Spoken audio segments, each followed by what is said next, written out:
What's up, Dr. Delay? What's happening? How's it going, everyone? I am me. I'm Dr. Delay. And we have another special for you guys today. We're doing another Rhino and Delay show. Look at that. It's been a while, Delay. It has. It's been a long time. A hot minute, that's for sure. But hopefully many, many more of these. We're covering the NFL honors today. So tons of awards, and Dr. Delay's got them all there.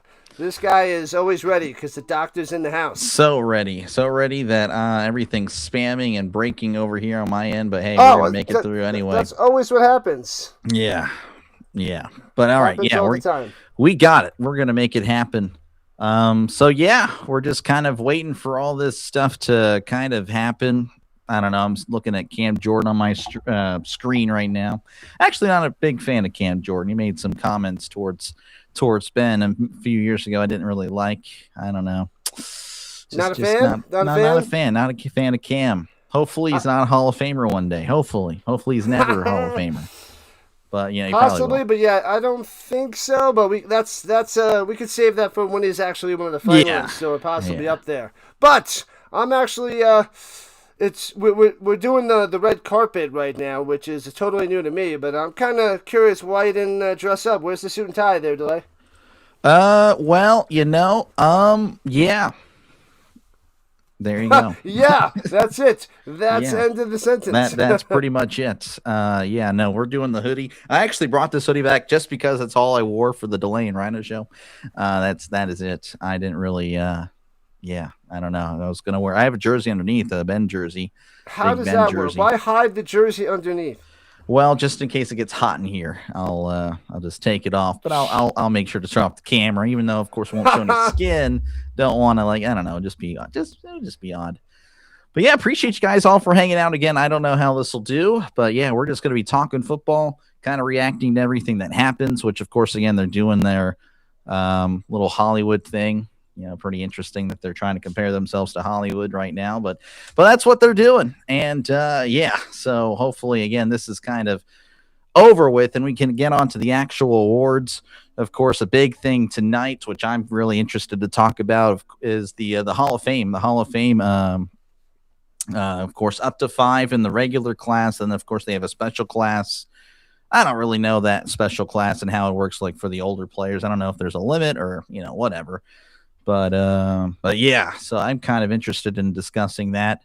We're just discussing football in general. And of course, everyone in the chat, don't hesitate to chat it up.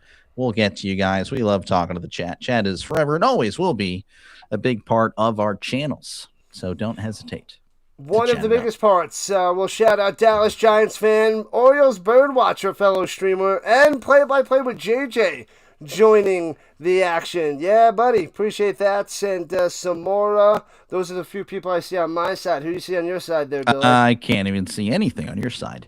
I don't know. Anyway, I got Orville. I got Goku, George, Scott, Yin Yang. Appreciate you guys for hanging out. Abraham, thank you guys all for hanging out tonight. Again, hopefully, again, it's a worthwhile stream. Again, we'll try to get to the chat as often as I can.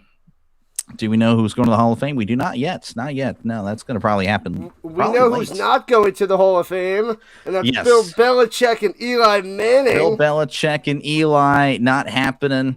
Again, this year. Yeah, this year. Well, Bill Belichick this year. Eli, I think, might never happen, and we can discuss that if you want.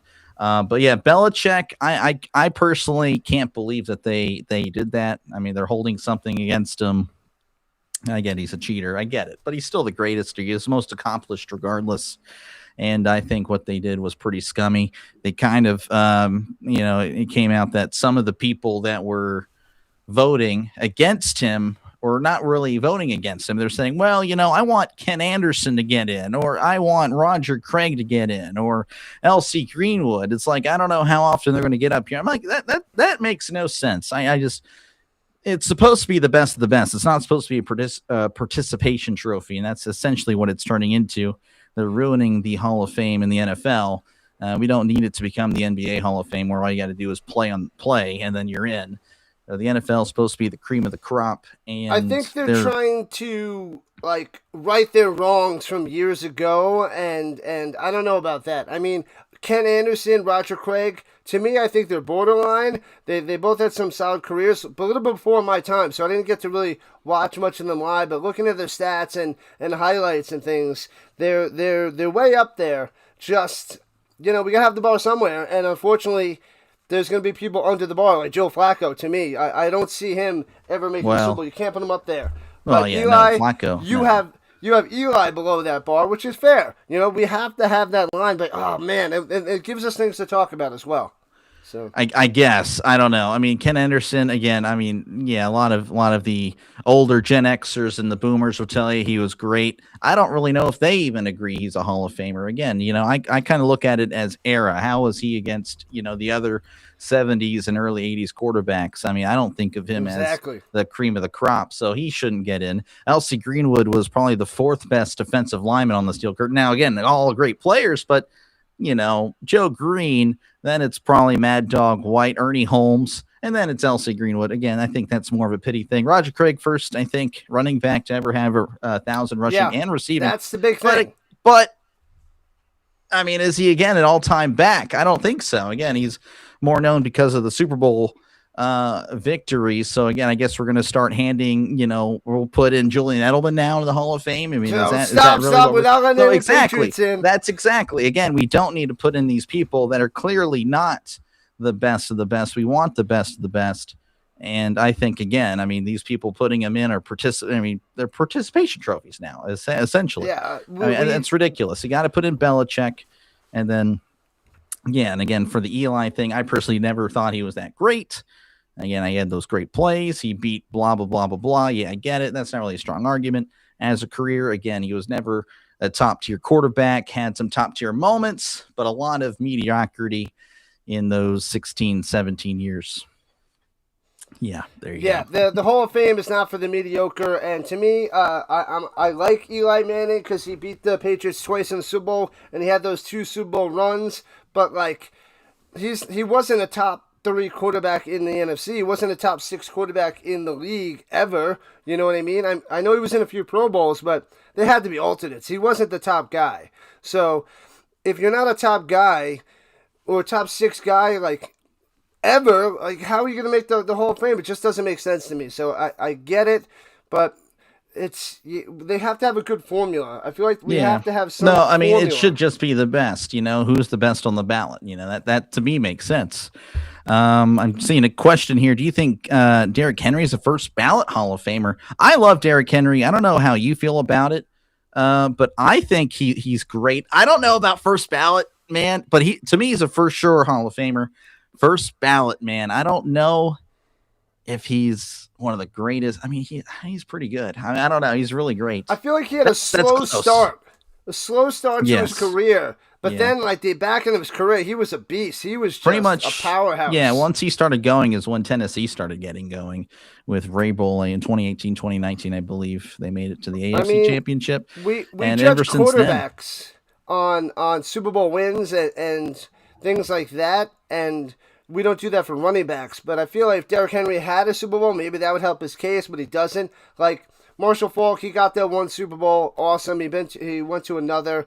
But he was doing great things like what Roger Craig did, but he was doing it more consistently and doing it more effectively. Yeah. So, like, Derrick Henry, I don't know, how many years was he, like, top level? I mean, he was pretty good. I mean, he already has, I think, 11,000 yards. I can kind of look that up real quick. Wow, that's crazy. In fact, he's already number 10 all time. He's at 13,000. Honestly, yeah, he's a first ballot Hall of Famer. I didn't realize he was already at 13.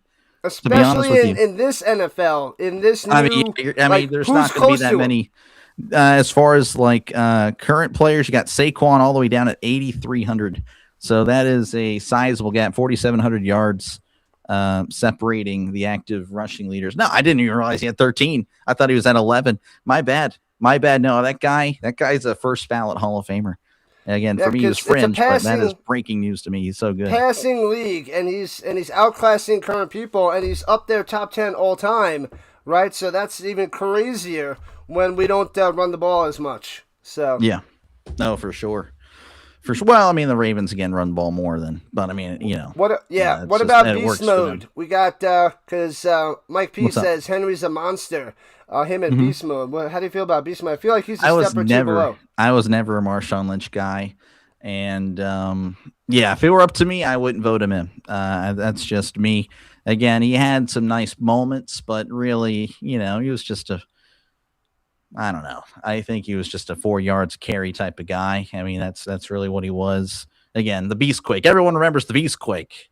I don't know how many people actually saw it live, or you maybe saw a highlight of it, but I think that's really the defining moment of his career. And outside of that run, I mean, had a nice defense in Seattle for many years, pretty good, but I don't think I put him in the Hall of Fame. That's just me though. I have a very high bar.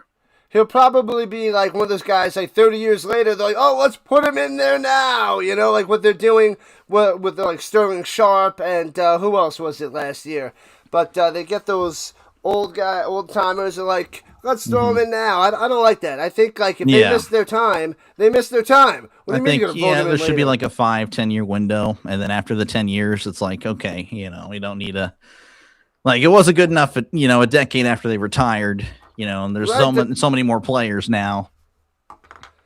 I don't know. It doesn't make any sense. That bothers me. Like Sterling Sharp was like really good. I mean, he should have made it in back then, but he didn't because I know he had a shorter career. But why in 2025 is he enshrined? I don't understand that. So. I don't know. Yeah, I think Drew Pearson also was another guy that just got enshrined a few years ago. He played in the 70s or 80s for the Cowboys, and then, again, just now getting in. That's goes back to the Ken Anderson, Roger Craig, L.C. Green was like, why now? Again, there's clearly a much better candidate on that ballot, and Belichick, and he was kept off because, whatever. Stupid. But that's just, ridiculous. I am probably one of the biggest haters of Bill Belichick, but I am a supporter on him making the Hall of Fame right away. So I think most of us hate the guy. Yeah. Most of again, my team back there suffered a lot. Again, we feel like we were cheated out. A lot of those legit cheated, by the way. And then, of course, on the other side of my screen, the Colts, of course, had a nice rivalry with the Patriots, and a lot of crazy stuff happened in those games. But again, we can acknowledge, put aside our differences and accept that, hey, this guy's a Hall of Famer, and he should have been first ballot. So makes me a little bit nervous for Ben next year. Ben will be eligible, and I'm hoping that he gets in first ballot. I believe he is worthy of that. Again, that's probably another debate. Many people will probably say no, but I think he is. I think he is one of the greatest to ever play the game. And of course, Bill not making it. Now I'm very worried. I don't know if that's a for sure thing with Ben. No, it has to be. It's a slam dunk. He was one of the top quarterbacks in AFC. For years, and then he won a couple Super Bowls. So it's a slam dunk. He should be a first ballot. Just like Breeze and Fitzgerald, they're first ballot Hall of Famers. I'm not the biggest fan of Ben Roethlisberger, but he's amazing. But what drove me crazy, I'm going to tell you what drives me crazy with Ben Roethlisberger. He pump faked all the time, and I really, really feel that those weren't pump fakes. Like, he was going to throw the ball. And he probably was. Like, no. And he's like, nope. Those are not pump fakes. Those are like, changing my mind. And that's what drove me crazy with that guy. He was just that good. To just nope. And that's why the pump fake worked so much, because he didn't even know that he wasn't going to throw the ball. Yeah, no, he was just a legend again. I miss him. Obviously, the Steelers haven't had much success since he's been gone, so definitely ready for our next Big Ben. I know it's a lot easier said than done. But, yeah, I mean, definitely nervous about him being a first ballot. Again, for sure Hall of Famer, but first ballot, I don't know. I really want – I think he's deserving of it. But, of course, again, with the Belichick thing, now it's like, I don't know. What do you think? Oh, they got the assistant coach of the year up there. So I thought they were doing more of a red carpet, so they're letting us know this. Breaking news, Patriots offensive coordinator Josh McDaniels wins the assistant coach of the year. Yeah, they just kind of did that out of nowhere. Yeah, they're just like, wow, breaking news. That's kind of lame. So the candidates for that were Vic Fangio from Philadelphia, Brian Flores from Minnesota, Vance Joseph from Denver, Clint Kubiak from Seattle, and Josh McDaniels from New England. Of course, Josh McDaniels has just been with the Patriots forever. Of course, in between, he's went somewhere else and failed, and then came back to New England, have success. So it seems like Josh should probably get the message to stay with the Patriots, and of course wins himself another award. Not really a ring. I mean, he could win another ring. I don't know how many rings that'll be for him if he wins this Sunday. I mean, that's got to be. I don't know. Has he won all 6 there?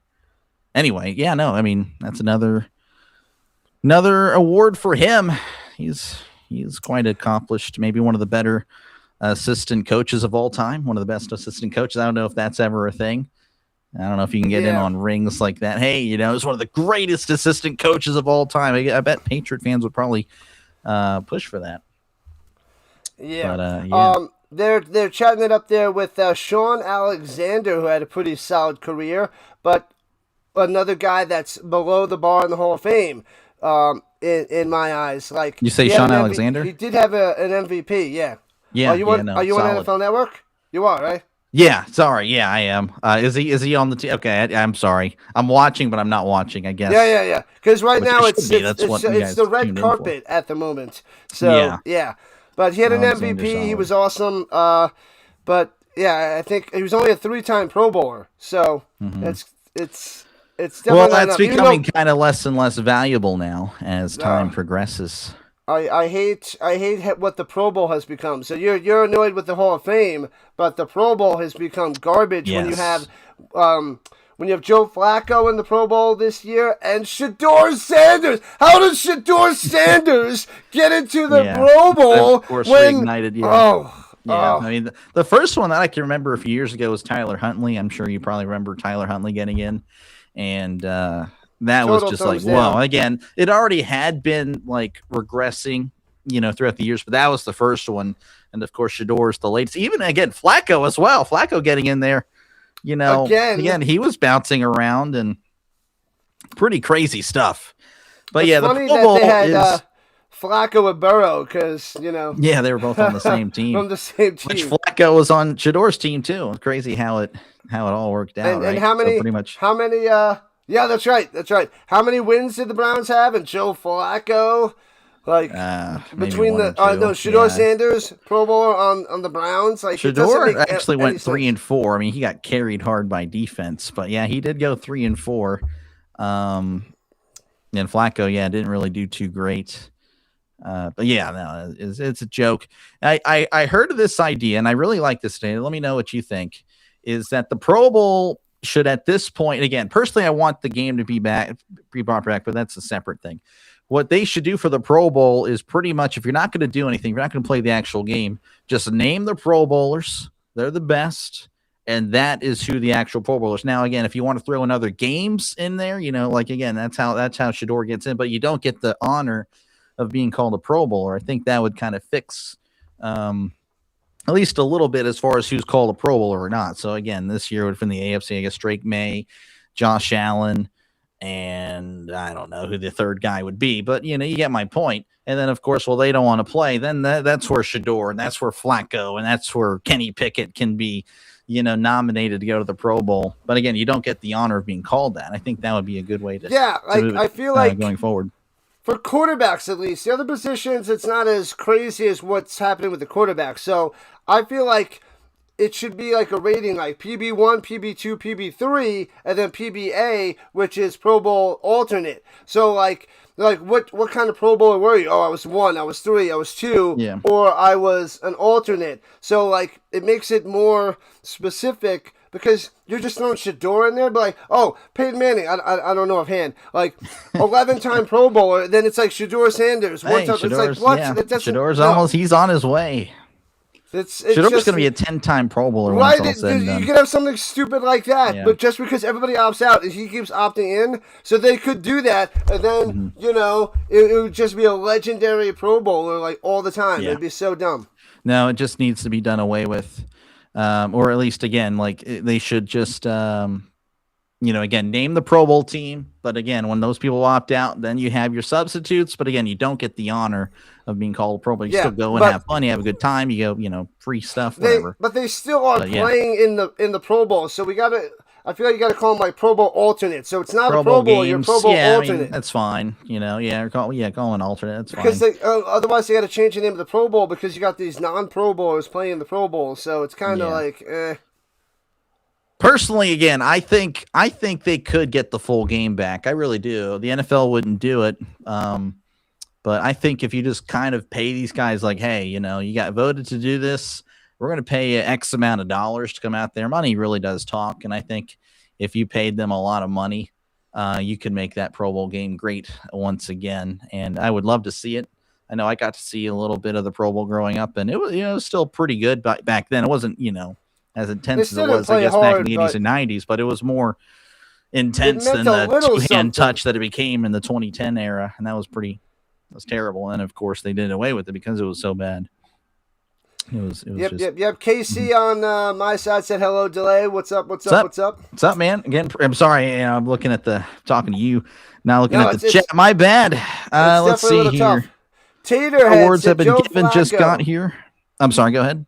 No, it's all good. Joe Flacco beat Pittsburgh with no one playing and no lineman. Who said that? Taterhead said Joe Flacco beat Pittsburgh with nobody playing. So how do you feel about that? I mean, you beat the Tomlin-led Steelers. Congrats. Okay, so let's see what awards have been given. So it was just one, Nick. It was just the assistant coach of the year, which went to Josh McDaniels. So he gets an award before his Super Bowl Sunday. So congrats to him. Again, that's really it as of now. Nothing else has happened. Appreciate you for tuning in. Appreciate all you guys again for tuning in. Again, I'll try to get to the chat as often as I can. Chat is very important. It is the most important. Yes, very important to the channels. So what I'm going to do right now, I'm going to post in my chat Dr. Delay's link, so you make sure you go over there and subscribe to him. And let's see if I can give him some more subs. So bam, posting that out there. And let me post it on the other side as well. Well, I appreciate that. Let me go ahead and try to.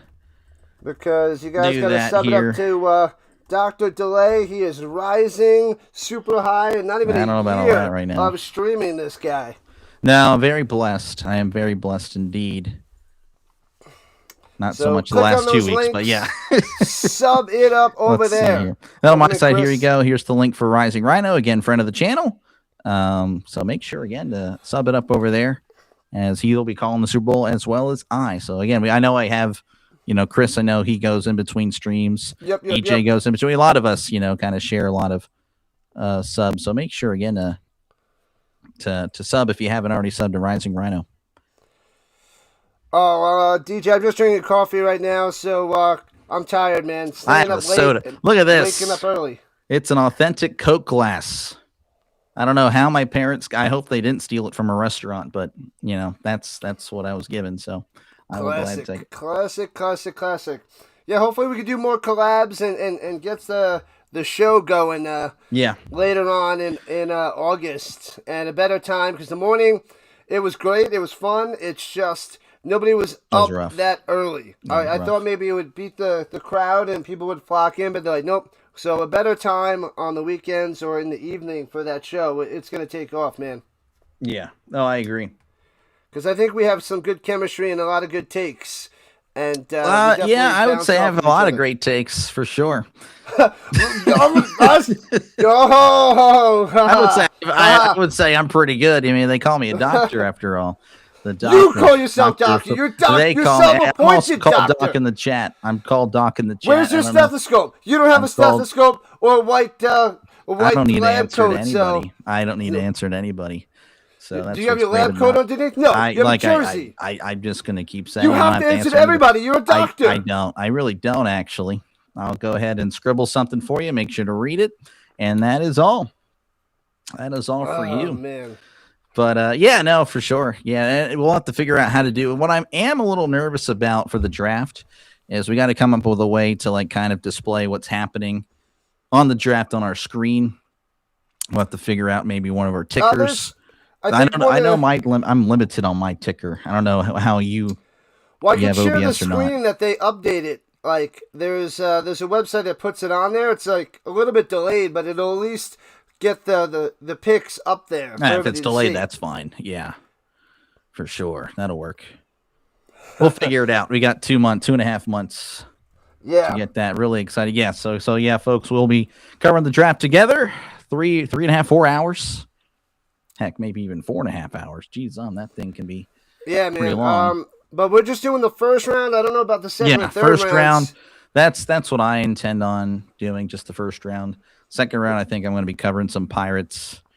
Yeah, I'm going to be covering the UFL because it overlaps with the UFL.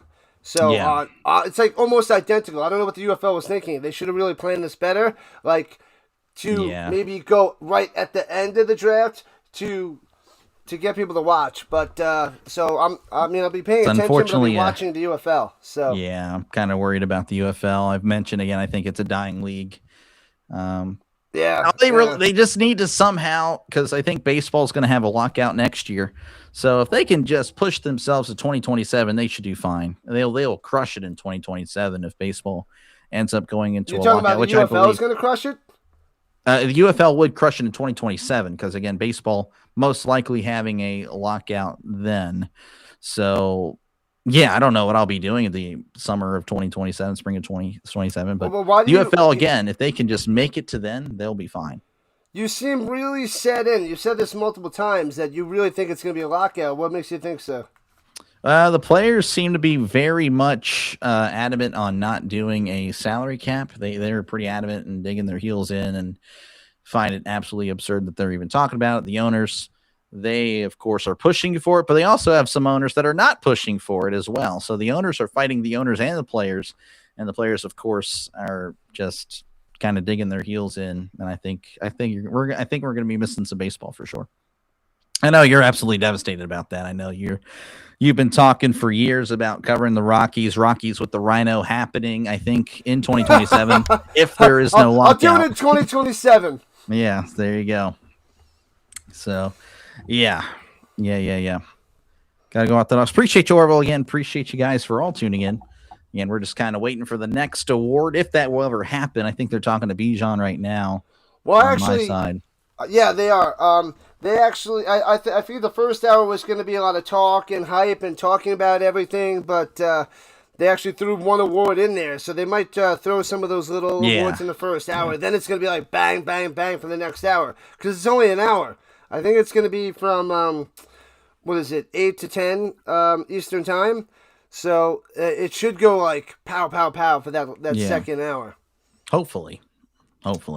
But Bijan, I like this one thing. I saw him on McAfee. I saw this highlight. Did you see him on McAfee or no? Probably didn't, right? Mm-mm. I don't really watch McAfee, but he was wearing a Nirvana shirt.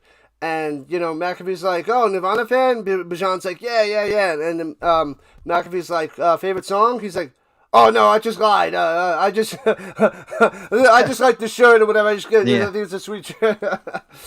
So we got busted with that. Honestly. That's pretty funny. Yeah, that's pretty good. I like Bijan. Bijan, to me, one of the better, if not the best, running back in the game. I think he's just a stud.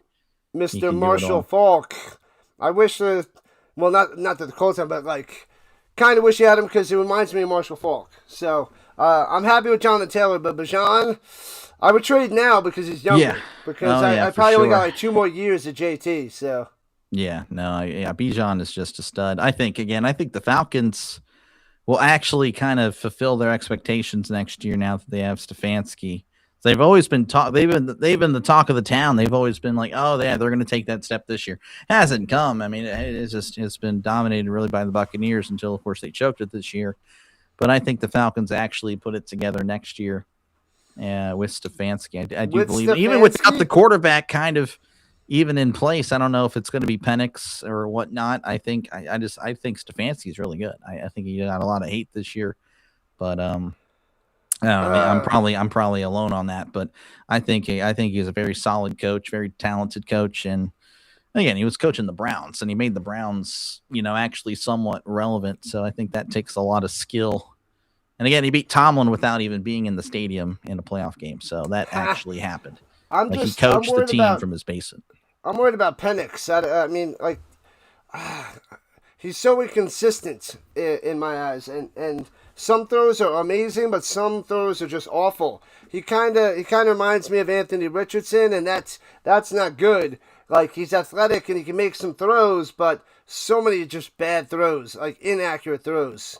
So that's what worries me with him. No, I was really big on Penix. Like, I wasn't really big on the draft class, but, if I had to pick one, it would have been Penix, for the Steelers to get. But, obviously they didn't. I don't even think he lasted, and no one got there to the end of the first round in 2020. No, I thought Penix was picked pretty early in that draft. I think everyone was. So, but yeah, I mean, I like Penix. I'm a believer of the guy, but it just hasn't really worked for him for some reason. And you kind of need to produce by year 2, and he hasn't really produced at all. So, I don't know. I wouldn't be surprised if they start to look elsewhere, especially in the draft with the new regime coming in. I think Cousins probably gone. Well, maybe Cousins. I don't know. It's a lot of money. I don't think Cousins will make money somewhere. That guy, a master of the Maybe. Favorite NFL team is the Steelers. I'm a Steeler fan, and if you're talking to Rhino, then Rhino he's the Patriots. He loves the Patriots. Dr. Doyle, I'm going to toss you out of here. I'm going to put you in the back room. Patriot fan. I'm rocking Dwight Freeney, Hall of Famer. Where's your Hall of Fame? He likes Ben Richard Seymour. Yeah, you like Richard Seymour? That's 93, right? I have a little Richard Seymour Raiders thing, right? Little mini thing I went from the stadium. He's such a bum. Richard Seymour as a Raider, he punched Ben. I remember that on the field. That was ridiculous. He's such a dirty player. Typical Belichick or Belichick. It's true, yeah. But yeah, we can have like a weekly show on just talking about that and fill up an hour every week, just about the Patriots cheating nonsense. Yeah, and talking about things that we hate. There's just so much content out there.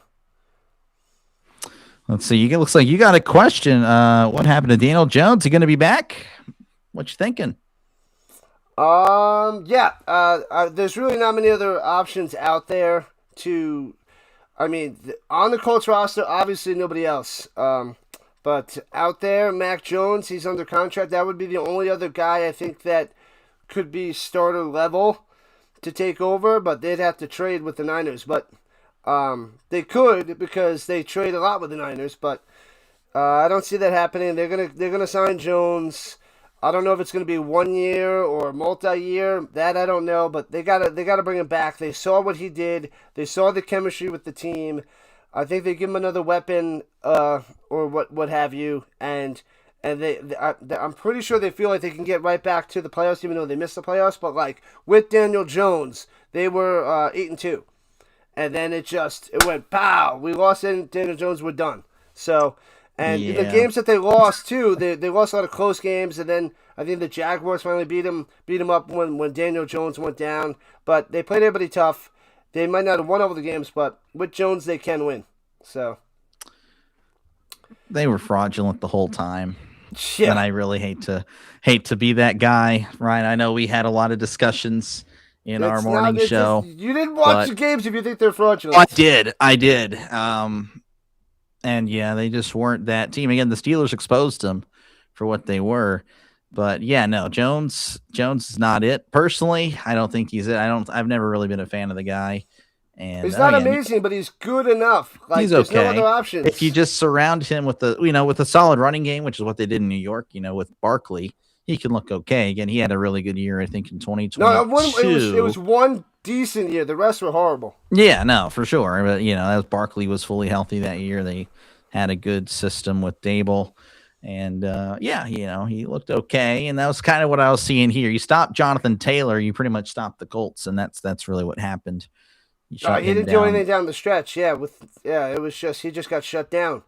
Yep. And he still finished third in rushing by like just a few yards, and that was doing nothing in the last 6 or 7 games. It was bad. Got an early prediction, 6-11 for the Colts. What you thinking there? 6-11. We'll have to take a deep dive on the schedule, but it's way too early to make predictions considering this. We don't know. A little too early. With quarterbacks, we don't know with free agents. We don't even know with the draft. I mean, the draft is the third that impacts the the year, that first year. But like the free agents, there's too many free agents. Like Alec Pierce, are they going to sign him? Are they gonna let Pittman go? Are they gonna get rid of Buckner? Who knows? We don't know Kirk these Cousins things yet. To the Colts. Ooh, that'd be interesting. What's up? Kirk Cousins to the Colts. I don't think so. That's not going to happen. But we got the Colts have a road game in Pittsburgh, 2026. Possible collab situation. So the same. So it's the same thing. Colts at Steelers, really? It says the Colts. Daniel's saying that it's Colts in Pittsburgh. Interesting. Okay. So, I mean, if you wanna cry on my stream, then go ahead. Already claiming victory. Sorry. Who's your quarterback? It's going to be Aaron Rodgers, who you, of course, hated the entire year. Everyone's hated the entire year. Everyone hates the guy. Everyone's like, you got to look at his QBR. That really tells us. Shows. And no, the data was incorrect. Rodgers, again, at his peak, was still really solid. Top 10 quarterback, I would say. At his peak this year. And when his worst, you saw it in the wild card game when he wasn't protected. And again, when he had no separation, there's no receiver help at all. And I'm hoping that, Omar Khan can actually build the roster or be given the reins to actually do that. I do believe Tomlin had a lot to say and do with the roster the last, I would say 3 or 4 years. So, ideally get another receiver, get some more receiver. We need more. We need 3 receivers. You really do. In today's world, you need 3 solid receivers. And, I think we just need to get him help. Get him some help. And he'll be fine. He's got to throw the ball down the field. Everything's like within 5 yards. He has the arm. He just can't. He's throwing to Scotty Miller, Adam Thielen, Marquez Valdez-Scantling, Roman Wilson. Have you even heard of these guys? And you probably have, but they're all old. People you probably heard in 2015. And it's ridiculous. I mean, that's who he's throwing to. A bunch of bums. A bunch of people that need to just. So you need an offensive line and wide receivers. And your line's, it's okay. Yeah, it could be better. We have a new offensive line. Again, a whole new staff. Really excited about that with Pittsburgh. But Rodgers was great. I'd gladly take him back another year. I mean, he's the only reason we were even in the playoffs. He's the only reason we had a chance week in, week out. He really kept it together. I know it looks like the Steelers were a disaster. I get it, but that's how much I think this was one of the better years, despite how it, of course, ended. It ended like the same, but Rodgers gave me hope, which I hadn't felt since Ben. Very much love that. Or was that? That was only 5 years, right? 5 years. Ben, 4 years. 2021, yeah. Yeah, so 4 years. So you're like, I haven't had hopes in so long. It's 4 years, bro. The Steelers have been one of the best teams in the league for years, and you complain about 4 years? 2021, I did. 2021, I didn't have hope. Well, yeah, that's okay. That's a gold standard franchise. We're not talking about poverty franchises. But 4 years, man. That's poverty. You're not like the Jets. Who from 1969 or the Browns? We're not the Jets. Teams. We're not the Browns. We're the Pittsburgh Steelers, and of course we've been turned into a joke. And hopefully McCarthy again. Everyone's hating on McCarthy hire. They're all saying he's going to go 4-13. I mean, when has McCarthy ever went 4-13? I mean, worst case scenario is just more of the same, and I think that's why a lot of people, Steeler fans, criticize the hire. And anyone that says that he's going to just bottom out doesn't know anything about the history of the game. I think we'll be fine. When does it start? It starts now. It starts now, but we're kind of just waiting for this to actually get to the show. They're doing this red carpet Hollywood thing again. Why? I don't know, but they've already announced one award that went to Josh McDaniels, the NFL assistant coach of the year. Josh McDaniels. That's the only award that I have seen. Yeah, because that one was so unimportant that they're like, let me just throw that in there between people. So, but this show, man, they must have put a lot of money onto this because every minute or two, there's a new player, there's another player, another celebrity, another person that they're talking to just to mix it up and make it entertaining. Like, it's crazy how many people are just coming through. So about 20 minutes and 20 seconds. That's what I'm seeing on here as far as when it's going to start. Yeah, I mean, I could care less about, the celebrities, and I don't really watch a lot of movies anyway. Don't really listen to a lot of music. So for me, this is all I could care less. I'm a football guy. Dr. Joy is also going to start up his own movie review channel 100%. Right after my Rockies games every day. Everything is terrible. Everything is bad. If it's made anything in recent time, it's bad. I can tell you that. It's probably already been remade. It's probably a remake or number 2 or 3 or 4. Let's see. It's a number 2. What team do you hate the most? I don't really hate. I love all teams. I'm just kidding. No, I would probably say the Cowboys, maybe the Ravens, maybe the Browns, Bengals, probably the Cowboys. Patriots. That's fair. Patriots. Yeah, you also dislike the Colts. I don't dislike the Colts. I actually like the Colts. But yeah, I think just having my take where the Colts I thought were just a little overrated, were kind of overplaying what they actually were. And then oh no, they're so good. The haters, blah, blah, blah, blah, blah. Yes. I was turned into a hater, which was crazy. I'm not really a hater. I was just kind of telling you what's going to happen, which it did happen again. Oh, injury to Daniel Jones again. He wasn't. No. Injury to Daniel Jones. The 2 starting cornerbacks. Their best defensive lineman, DeForest Buckner. 2 starting offensive linemen. You can't just say Daniel Jones. They lost 7 key players. You can't lose your 2 starting cornerbacks and think that everything's going to be fine. Come on, you got to be fair. Yes, they went. They went to Phillip Rivers off the couch at 44 years old. What do you mean? So it doesn't make it. You're not being fair. It's just a little too crazy. It's a little too crazy. So that's that. End of sentence. End of rant. So yeah, no, like I was saying, they kind of just were eventually going to fall. I kind of saw it happen. No, you were stopping right now. Just stop it right now. Ridiculous. Oh, all right. You know what? I hope Aaron Rodgers doesn't come back. I hope the Steelers never get a quarterback ever again. They trade for Shedeur Sanders. Oh gosh, don't wish that on me. That would be horrible. Sorry. I was seeing red. Yeah, no, it's all good. It's all good. I know you're Patriot red, Patriot blue, and silver and red. Oh, man. Yeah. Let's see here. What do we got in the chat? Olympics. Yeah, I'll be covering. I don't know when I'll start covering the Olympics, but I know that's happening soon. Team gets more hate than the Chiefs. Yeah, the Chiefs right now are probably the most hated. Right now, I would. Well, they're still below the Patriots. I don't care. I'm sorry. Oh, anyway. So you were pulling for Seattle 100%. 100%. There's one jersey, a team jersey I don't have to buy because I'll never be on their side rooting for them, is a Patriots jersey. There's always somebody above them, even the Steelers. So not even an Adam Vinatieri Patriot jersey? Well, if I were to get a Patriots jersey because want to possibly wear it, I would have to be.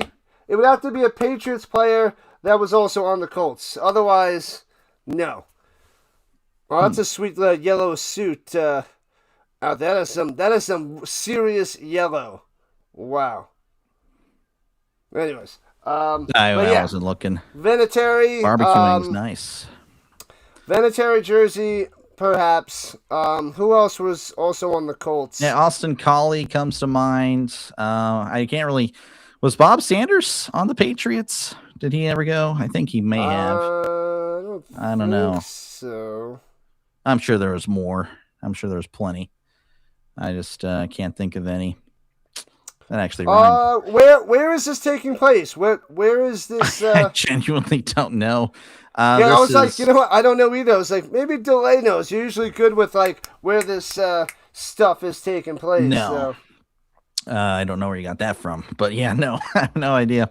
This is, I don't know. Again, we still got 16 more minutes. Let's see. What else can we rant about? Again, what do you guys, they announced MVPs? No, Lucas, we have not seen nothing. Again, all we have seen is the assistant coach of the year.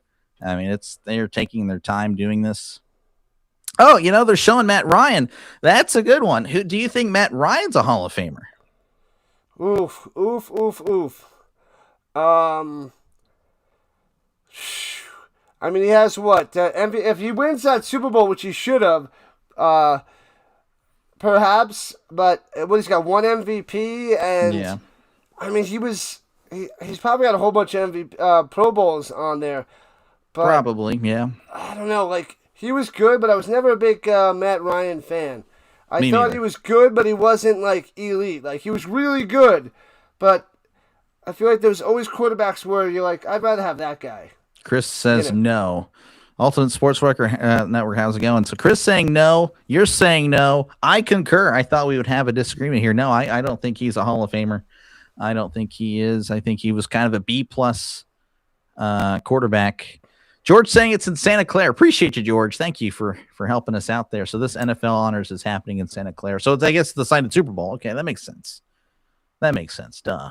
Yeah, they're doing the whole week out there. I'm an idiot. I should have just put two and two together. We got to change it up. I think they got to go bring it back to Hawaii and then have everybody out there and just live it up. I mean, that might hurt certain things, but like, come on, that to me, that's the Pro Bowl and getting everything out there, like the Pro Bowl in Hawaii, and then bring it back to the Pro Bowl in Hawaii. Yeah, that's fine. As far as this, I don't care. I don't care where it is. I could care less if this happened down the street.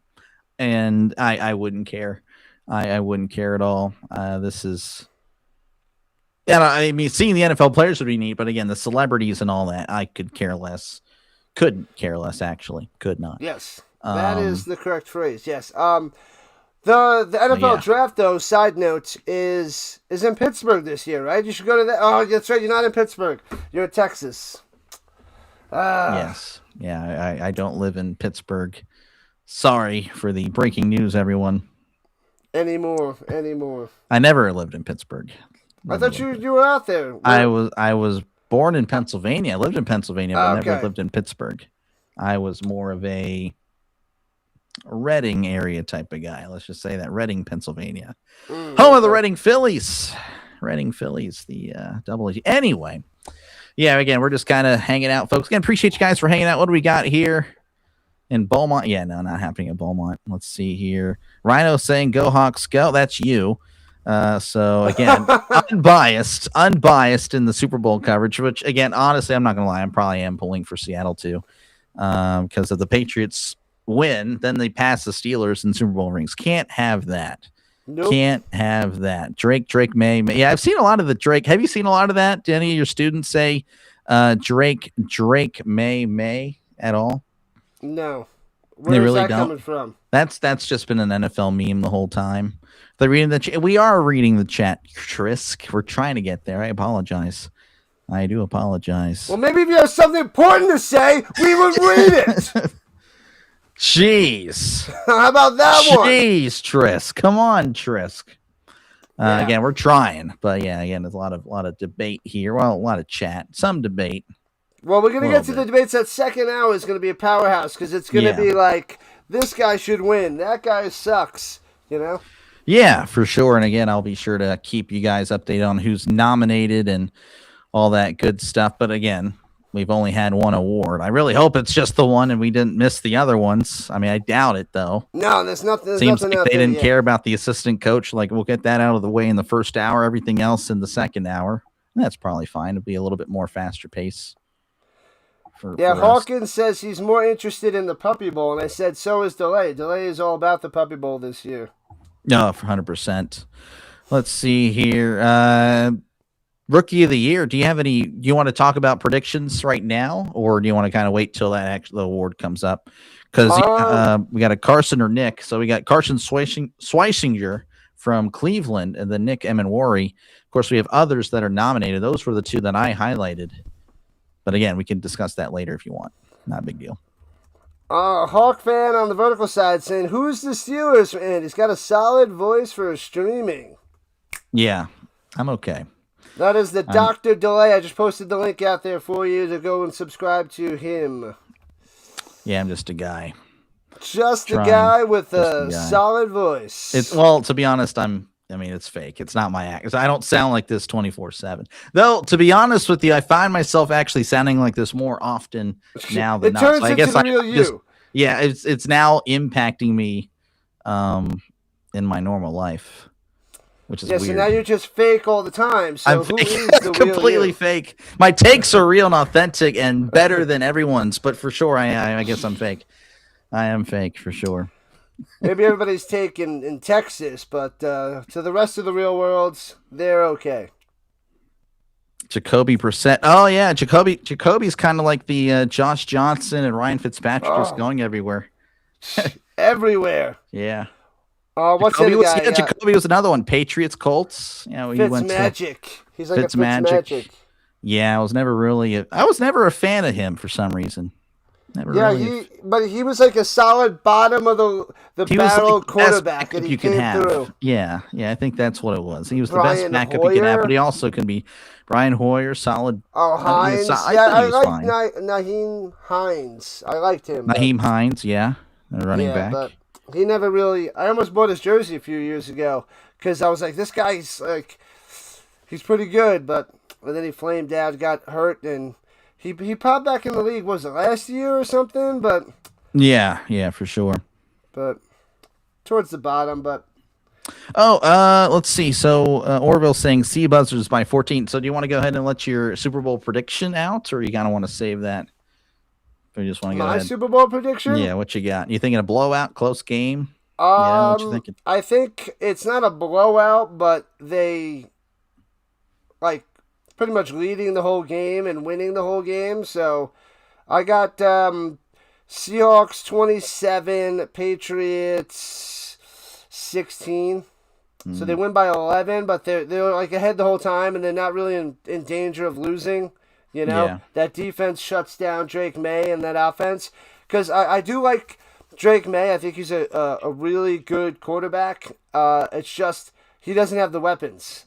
I mean, Diggs is on the downside of his career. The running game has been shut down in the playoffs, and I think the Seahawks shut down the running game, and then Drake May scrambling to make things happen. Hunter Henry's having a great year, but like Hunter Henry and Diggs on the downside, it's not scaring anybody, but it's efficient. So I mean, it's been working. Yeah, no, I think it has the potential to be a close game, but yeah, I mean the Seattle defense is kind of just really good, and of course, the Seattle offense is also great. I mean, I've been kind of pounding the table. If you remember our earlier talks, whenever we were talking about the NFC and Seattle being that team, you had more of the Rams. I was Seattle. I really liked what Seattle was doing. And they're better than I thought. I do think Seattle probably by 10, 27-17. So about what you had. Hopefully, though, it's one of those things where it's like 2017 and then, maybe Seattle pick 6 the other way, New England. I make it interesting. I hope it's not a one-sided game, where it's, where Seattle's leading the whole game. I hope that's not the case. But, of course, everyone seems to be kind of leaning Seattle. Now I'm starting to think New England's probably going to win because, I mean, most people are just picking Seattle to win. And if all the money's on Seattle, well, that usually means the result goes the other way. The ref's going to keep it close? Yeah. Because we can't have a blowout in the Super Bowl? Cannot. Though it did happen. It's happened plenty of times. But, yeah. Over under 66. Yeah, I don't know. 66 seems too much. I'm going to say it's under with the way their defense is playing, especially the Patriots defense, I think, is better than people think. So, I would say the under. And I also think I'm going to go with a non-quarterback MVP in the Super Bowl. I'm going to say JSN gets it. Yeah, I mean, that sounds good to me. Yeah, I mean, he's really good. He's probably the best receiver in the game, him and Puka. Gruden said 27-17. I'm thinking 27-16, but could be 20, like somewhere around there. Yeah, Gruden always copies me, man. I'll just have to message him later, like, hey, stop it. Yeah, for sure. Know what I like about Gruden is, like, I'll see things when I'm scrolling on whatever social media. I don't know if it's Twitter. Not Twitter, but like TikTok or some other nonsense where he runs through like the plays and he signs like those people positions and he tells them what they're going to do. And I think that's really cool. So you get the inside scoop of like the super long play, what goes to each person, like what position rather. And then like if it has to switch. And I think that's cool. And it tells them this is your first read, this is your second read. I'm like, if it's this, you're going to go, this is your first read. Like I like that sort of stuff to get the that side of the football analysis, which is pretty sweet. It is really neat seeing some of the just older, well, not older, but just old, ex players or ex coaches talking about the game. I eat that stuff up. I haven't really actually seen a lot of what he's done, but very interested to see if he's going to come back to coach, probably in college if I had to guess. But did you see that the Jets, I don't know, you probably saw it, the Jets offered him the offensive coordinator job? No, I didn't. Like, I'm good. Yeah. So they offered him to work under Aaron Glenn. He's like, I think I'll pass. Gonna be under Aaron Glenn. Yeah, no thanks. Yeah, that was pretty crazy. I mean, they gave it a shot, but that just didn't. That was not happening. I think he'd be great for college. With the lawsuit, the way I don't think he's going to be hired. Not saying it's right or wrong. I just think that's just the way it is, and I think he'd be great for college. His personality, young adults would eat that up, and I think he would have a lot of success for sure. I just want to see him I want to see him just be active, somewhere, college or NFL. I want to see him just be a personality. He's got quite the personality. That's right. Personality for TV. So. Hopefully. Almost at the 3.5 minute warning for. We'll eventually get there. NFL honors again. Thank you guys for hanging out. Appreciate you guys. Again, I'm sorry not able to get to everybody in the chat like I normally am. It's kind of set up differently. It's not on my left. It's on my right, and it's just kind of both chats blending together. I can't actually do polls. It's really whatever. Anyway, appreciate you guys all for hanging out. And again, make sure to check out Rising Rhino. Posted the link not too long ago on my side. Again, friend of the channel. And again, we'll be covering the draft as well. So make sure, again, to subscribe over there as well. Again, he also does college, NFL. He's doing hockey, doing a bunch of stuff. And NBA, does NBA. I don't do NBA. If you guys are always asking me, hey, do NBA? I'm like, well, no. Check out Rhino for some NBA action. I'm going to be covering more Nuggets games and then some Knicks games here and there. So that's what I'll be doing with the Avalanche hockey. Dr. Dilly covers the Penguins. Yep, doing more Penguins. Honestly, so I got my first stream to go over 1,000 for hockey. Last hockey games. That was pretty cool. I'm getting more. I'm kind of liking I'm really enjoying hockey now. I really am. I don't know. I'm hoping I kind of like.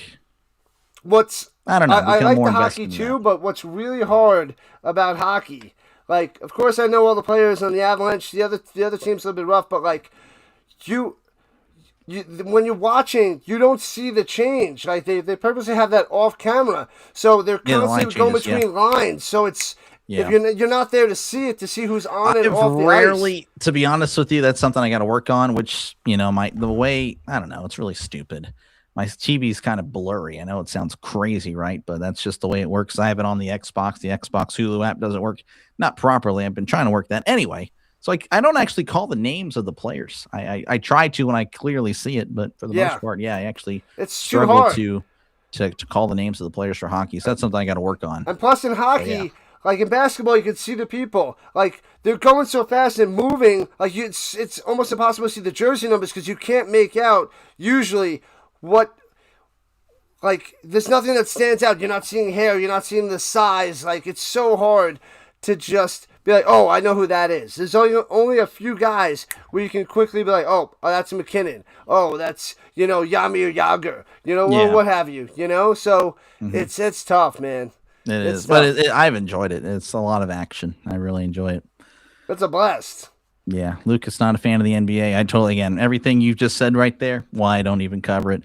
And again, folks, no, the awards have not happened. All that has happened is the assistant coach award, which that went to Josh McDaniels. Everything else will actually start in a few minutes. Supposedly, I don't know. Maybe they're lying to us, but yeah, no, hopefully it starts up very soon. Again, thank you guys for hanging out. And as we're just kind of talking about football, Shedeur Sanders for MVP. I guess you're simming your Madden 2026. I guess I don't know. That's quick where that question happened. for you there, Delay, before we hop onto the second hour, which is going to be filled with all the awards, the Hall of Fame, everything leading to Hopefully. the MVP. Is we have a game out there in Australia this year, because it's on the other side of the world. How are they going to make that work? That's just crazy. Completely ridiculous. Completely ridiculous. I hate it. I hate it so much.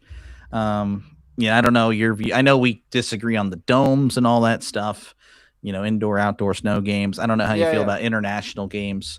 I hate them. I think it's going to sound crazy, I guess. Maybe, I don't know, but I just feel like the game should be played here, especially a divisional game. I think if you go ahead and do like a, Colts versus Falcons or, that awkward 17th game between AFC and NFC thing, whatever. I think those should be the international games. To have a divisional game sent all the way just across the pond or, again, 17 hours away. I don't know. It's ridiculous. It's stupid. I don't know how they're going to set it. We're going to have to wake up, I guess, at 3 a.m. I don't know. The travel there and back, you're losing 4 days. Yeah. And again, for a divisional game, I mean, these teams are practically like the closest you can possibly, Los Angeles. I don't know how far that is, but, you turn that from an hour or two to just, again, that's ridiculous. The NFL, I think, is taking it too far. Again, a few games is fine. Yeah, literally, right. But I think it's just ridiculous. I think, again, it all should be played in front of the home crowds. Like, why? Again, you're not going to compete with Europe. I mean, Europe is soccer and hockey. They value those sports. They're trying to go global. And it's ridiculous. Go global. They want to try to have teams out there, and I don't know why. I mean, they're not going to. It can't work. It's not going to work. You have to have your own league. It's what NFL Europe was for, and that failed. It's not going to work. I don't know. It's all to try to make, as much money as you can. I guess, the billions of dollars taking from us isn't good enough. They can get the TV revenue. They might not be able to get the games out there all the time. They got to keep doing the games, but so that they can watch on TV, because that's where a lot of their money is coming from. No, so I completely understand, but I mean, I don't know. I guess they're bleeding for cash. Unbelievable. I think it's just kind of disgusting, and I don't want it. I don't want it. I don't want it, but I'll cover it. But I don't want it, And I know I'm sure you'll be covering it too, right? Bob is always talking about you covering the World Cup. How is that looking? Probably. Again, I don't know. It just depends on, what's happening that day. Baseball will take priority, with the Pirates if they're doing good. If they're not doing good, well, then heck yeah, I'll probably. It really just depends on, what's happening. But I'd like to. I think it could be good. I just think, a lot of countries are going to be covering the World Cup and, have a lot of competition, but it could do well. I don't know. But yeah, again, I'm going to try to cover as much as I can. I love soccer. I genuinely do. Did you map? Oh, you probably didn't map out your the next few months for baseball season, because I always map things out. But you kind of go random with the baseball games. I did last year. Yes, that was it. So this year, a little bit more structured. The teams that brought me more success will be more featured. So I'm not going to be covering every team like I did last year, which last year I covered 20 of the 30 teams at least once. This year will be more Pittsburgh, some Brewers, some Giants, San Francisco Giants, and then other random stuff, but not as much of the random. I'll probably leave that up to the chat if there's ever a random game, which I actually plan on having like one game a week. It'll be kind of random. But are you going to do Sunday Night Baseball? Probably, yeah, it's kind of. That might be the random. That's kind of big. Yeah. No, that won't be the random. No, I guess that's another random one I can do. But yeah, my weekends, I guess, will be busy because, I want to try to do a random one on Saturday, and then Sunday Night Baseball on Sunday. So, but yeah, mostly Pirates, Giants, and Brewers, but priority of the Pirates. But yeah. Pirates and the evil Brewers. Yep. Uh-oh. It's just about award time. Yeah, a lot of stuff happening. Yeah. But again, make sure to drop your predictions down below. Who do you think's gonna win MVP? Who do you think's going to the Hall of Fame? Again, we'll be talking more of that whenever all that actually happens on our screen. We got to probably start from the bottom up. Like, what's on the bottom of their list? That's probably gonna be the next one. Know. Again, they see. Kind of went out of order for how it is. Let's see. Yeah, I don't even know. It's just kind of random. Like on NFL.com, isn't like the bottom's gonna be like the Walter Payton Award or something? That's got. Yeah, they didn't even have the Walter Payton on. They didn't have that on there. No, they didn't even have that. Yeah, it's ridiculous. Oh yeah. I know. How many total awards do we have going? So it looks like we're gonna have the MVP, defensive player, offensive rookie, defensive rookie, comeback, coach, assistant coach. That's 8. So coach, I guess coach of the year will be next. I don't know. Based on this, if we're starting from bottom to the top, I don't know. It's going to be a thing. We'll find out. Doing some jokes, I guess, on Aaron Rodgers. 6, and then we got the Hall of Fame. Yes. Then, that should be, I think, the last one, right? Or maybe they announced that during. I think that's actually more towards the middle because I think they saved the MVP for last. Okay. Well, then, I guess they'll be.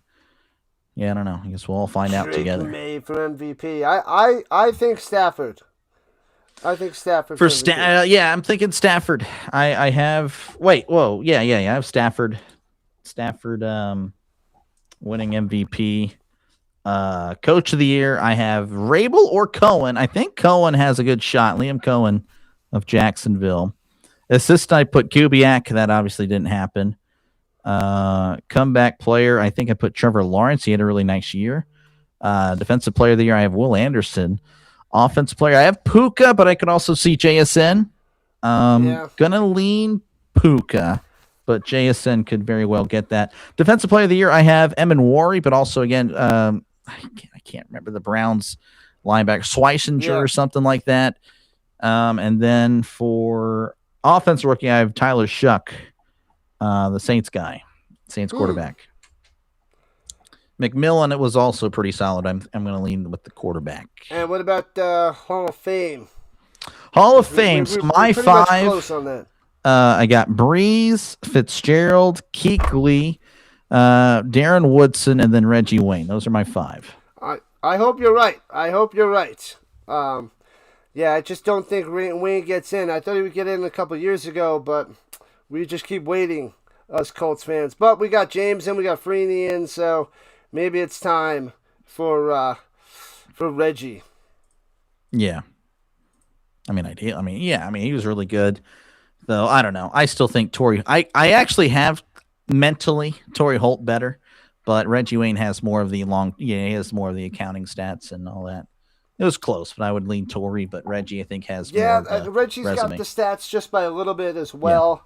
So, and then, they both have a Super Bowl, but I feel like Reggie Wayne was more of a 1 for a while Holt wasn't really a solid 1. So that's why I think Reggie Wayne's above. Well, I don't know. I guess Reggie was a 1, but he also was a 2 for the first bulk of his 5 or 6 years, right?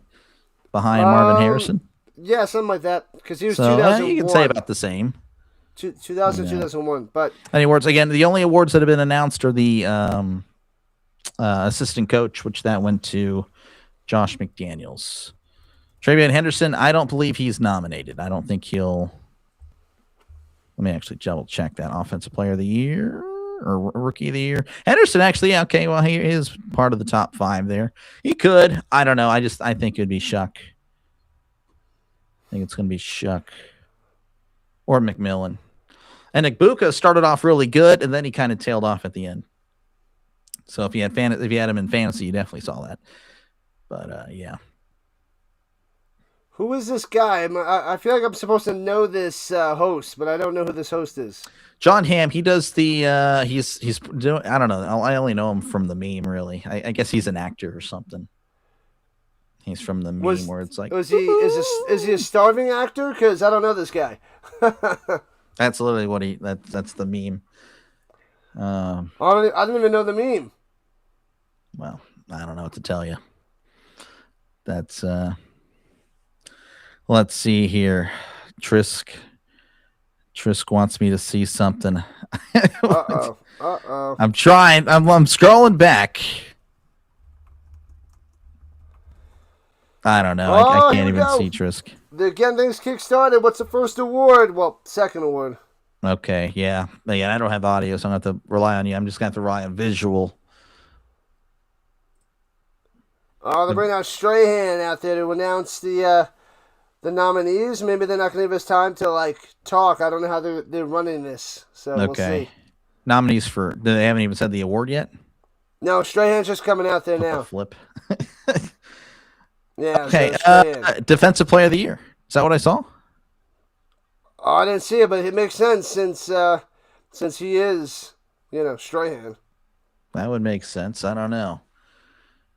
So if it is, start with the other ones. If it is, if it's random like this, if it's the Defensive Player of the Year, the candidates are Will Anderson, Nick Bonito, Myles Garrett, Aiden Hutchinson, and Micah Parsons. Those will be this the is nominees. That's got to be the toughest one to pick out of all of them because, wow. Yeah, that's if it is. I mean, I don't know if they're saying Defensive Player of the Year because that's what Strahan won, and Strahan's for some reason going to announce the Offensive Rookie of the Year. I don't know. I mean, I could see the NFL doing it because they are the NFL. Right. They don't make any sense.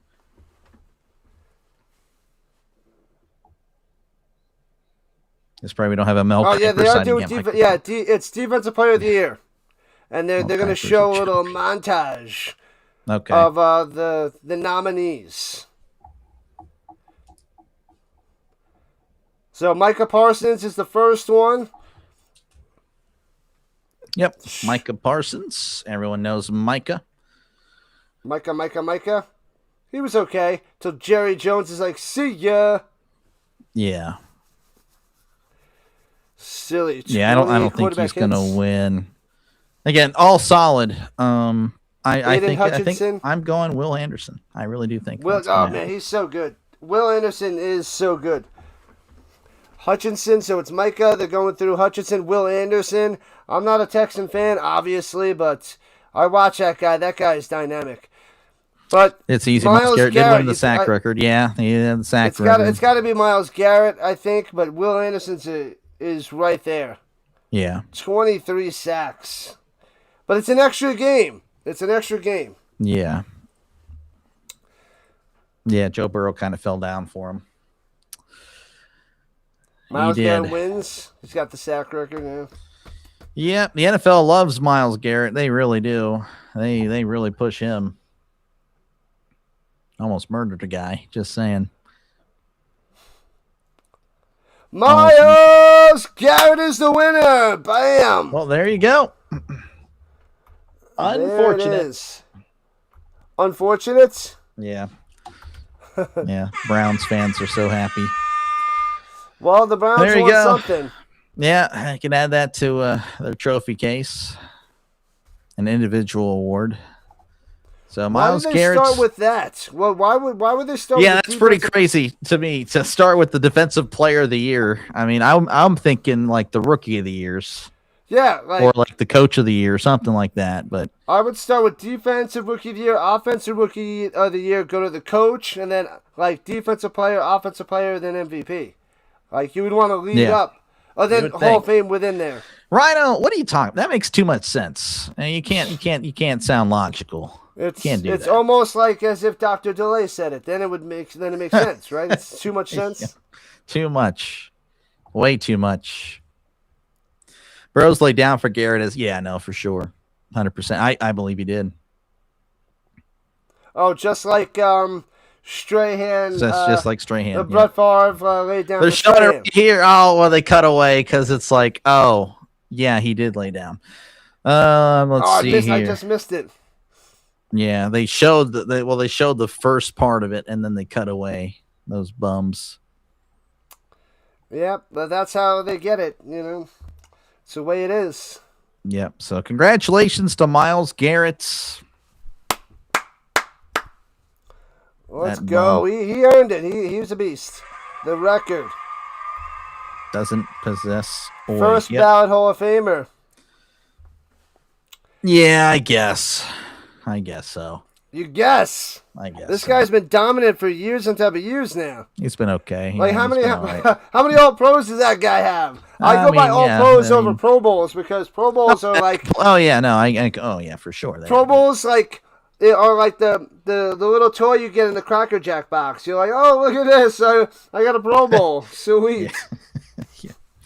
All right, looks like they're moving on to the Offensive Rookie of the Year, so they're cutting right to it. Okay, so. Trevion Henderson. Sorry, Miles, you don't get much celebration. You got your 1 minute speech. Now go sit down, take your trophy. Yep. Tyler we got the really important Offensive Rookie of the Year happen and presented by EA Sports Madden NFL, by the way. That's an actual thing. That's what it says here on the website. But yeah, so we got Trevion Henderson, Tyler Shuck, Tatoria McMillan, Emeka Egbuka, and then Jackson Dart. Jackson flipping Dart. So they go from Defensive Player of the Year to Offensive Rookie of the Year. This is more valuable. I think everyone knows this. I mean, Ben Roethlisberger won the Offensive Rookie of the Year, so I would actually understand why they have this more valuable than the Defensive Player of the Year. 100%.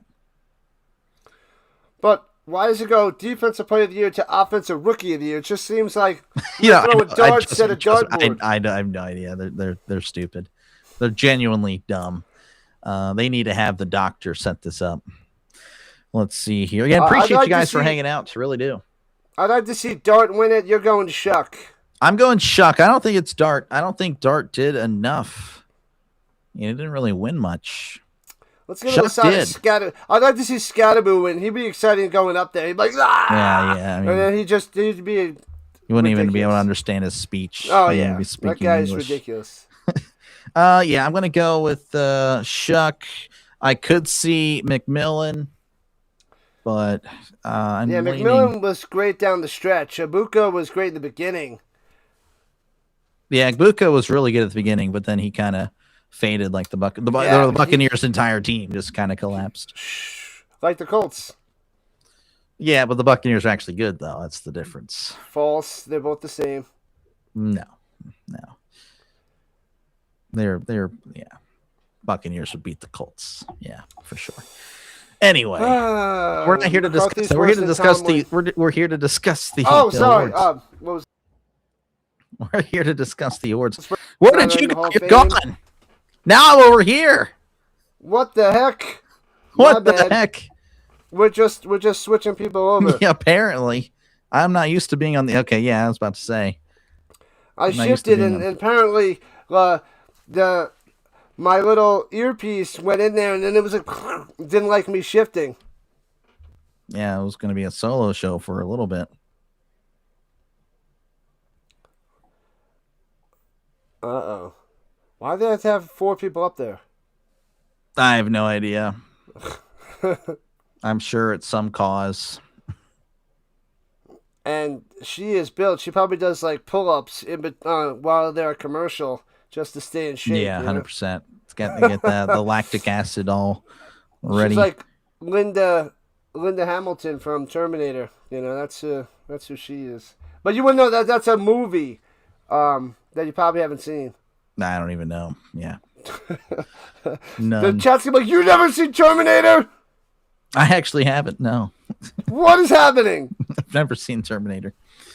Am I supposed to? No, yes. I'm actually not legally obligated. Folks, if you're wondering why we're rambling, it's because they are still not. Because they're rambling. Because they're rambling. They're chatting. They're just talking about anything other than, I don't know. Actually, I genuinely can't hear them, actually. Well, they have, 8 awards to go through an hour, so you don't know how long that really takes. Yeah, I guess so. I figured there'd be commercial breaks or something. Madden NFL?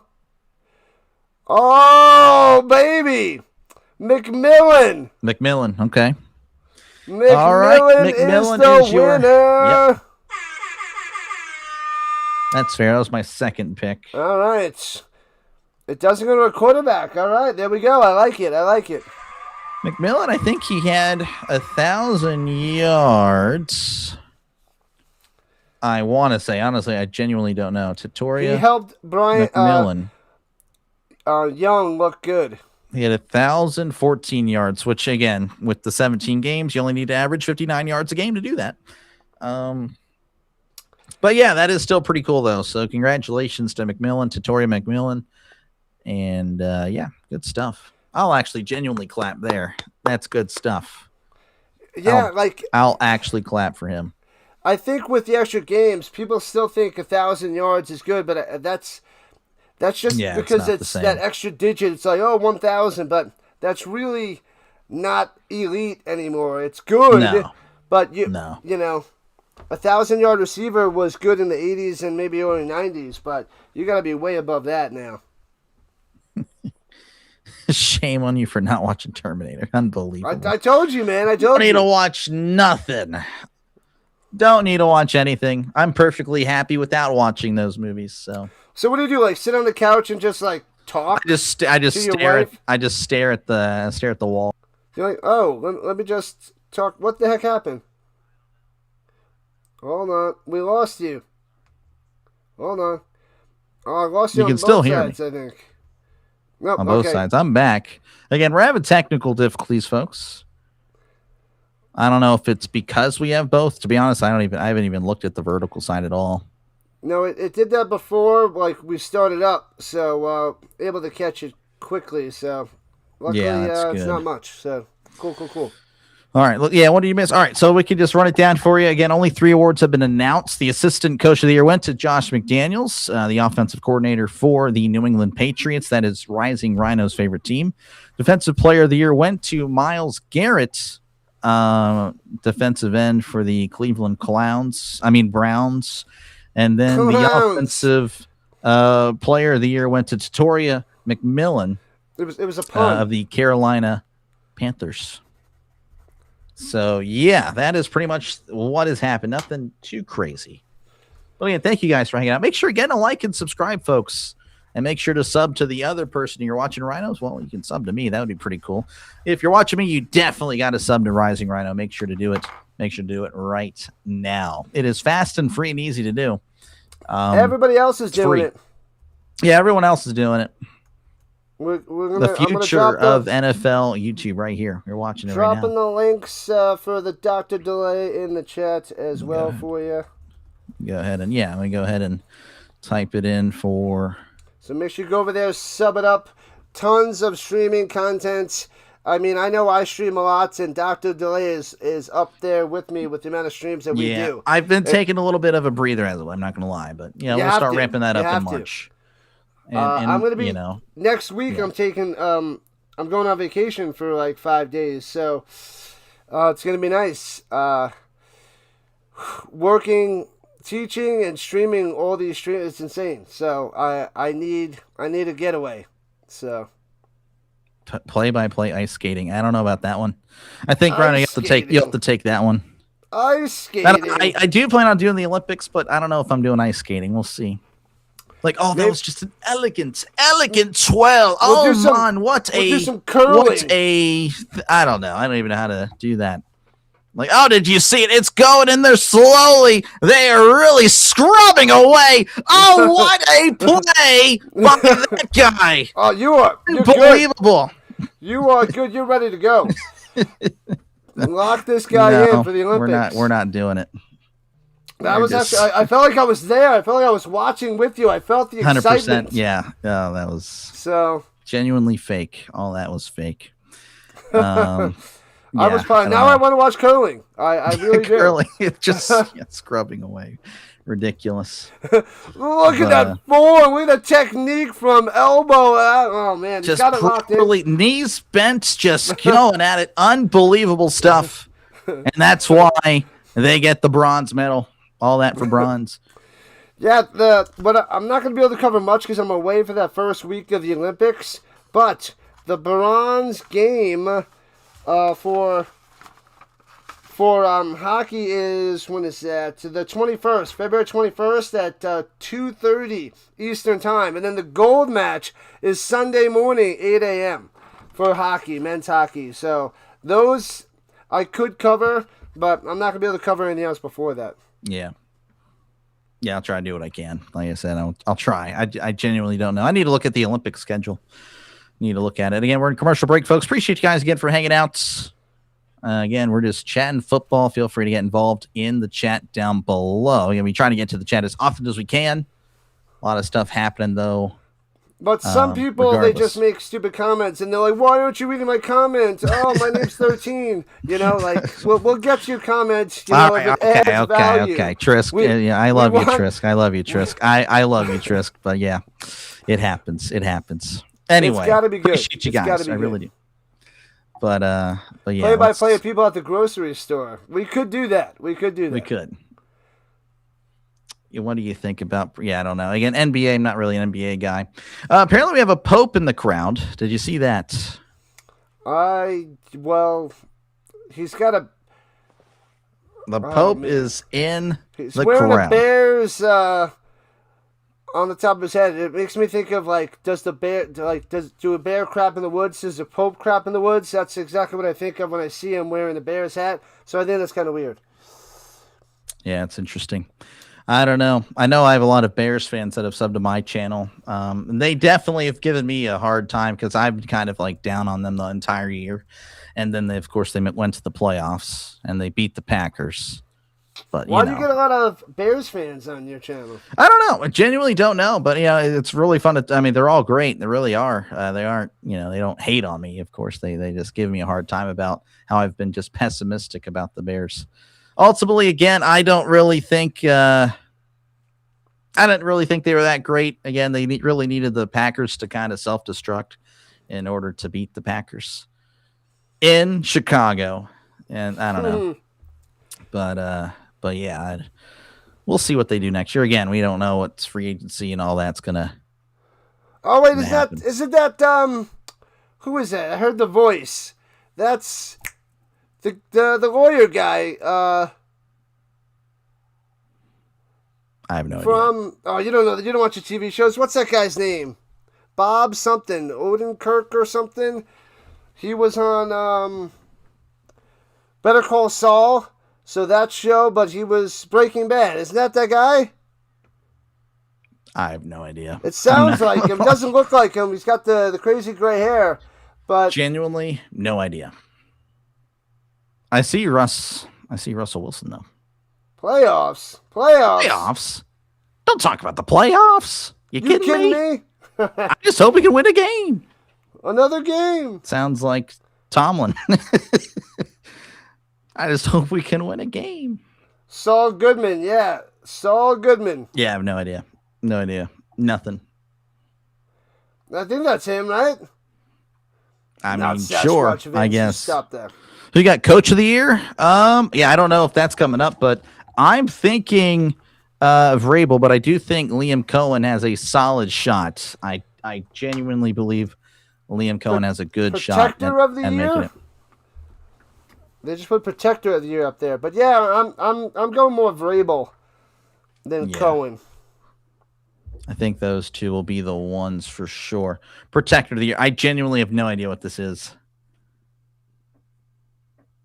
So I guess this is Offensive Lineman of the Year. That's not listed at all for me. Protector of the Year. Rhino, I know everyone's kind of grown up in wanting to be the Protector of the Year, so I think you need to show a little bit more respect to this award. Yes. Yeah. Yeah. That's all I say about that. I think you need to just understand that, again, every one of us that has loved and have played football or just even watched football have grown up wanting to be the Protector of the Year. And you're gone again. Well, actor's Jon Hamm. Jon Hamm. GG's. We switched again. Yeah, something weird. But Jon Hamm's the host, but who's the Pope guy? I thought that was the Saul Goodman. That's what I was saying. Because they're saying actor Jon I don't know. Hamm. I don't follow these Hollywood celebrities like you and the rest of the chat do. I didn't realize you guys were just pretty much paparazzi. I can see why Tobey Maguire tells you guys to buzz off all the time. I mean, I have no idea. Tobey Maguire. No idea who you guys are talking about. No idea. Tobey Maguire. Let's see. That's what all right. that's so what I going see. With Spider-Man. They Sewell. They had a Dolphins guy up there. Let's see. So we have Creed Humphrey. He's being nominated. Garrett Bowles. Creed Humphrey. How did they mess that up? I don't know. That was kind of weird. Quinn Miners. I know he kind of got wrecked in the playoffs. Joe Tooney. Joe Tooney's been good for a while. A long while. And there was a guy from the Dolphins. I feel bad I didn't get to catch his name, but Tooney! Tooney gets the win. Gonna beat Tooney. Unbelievable. Unbelievable. Well, it happens. Let's see here.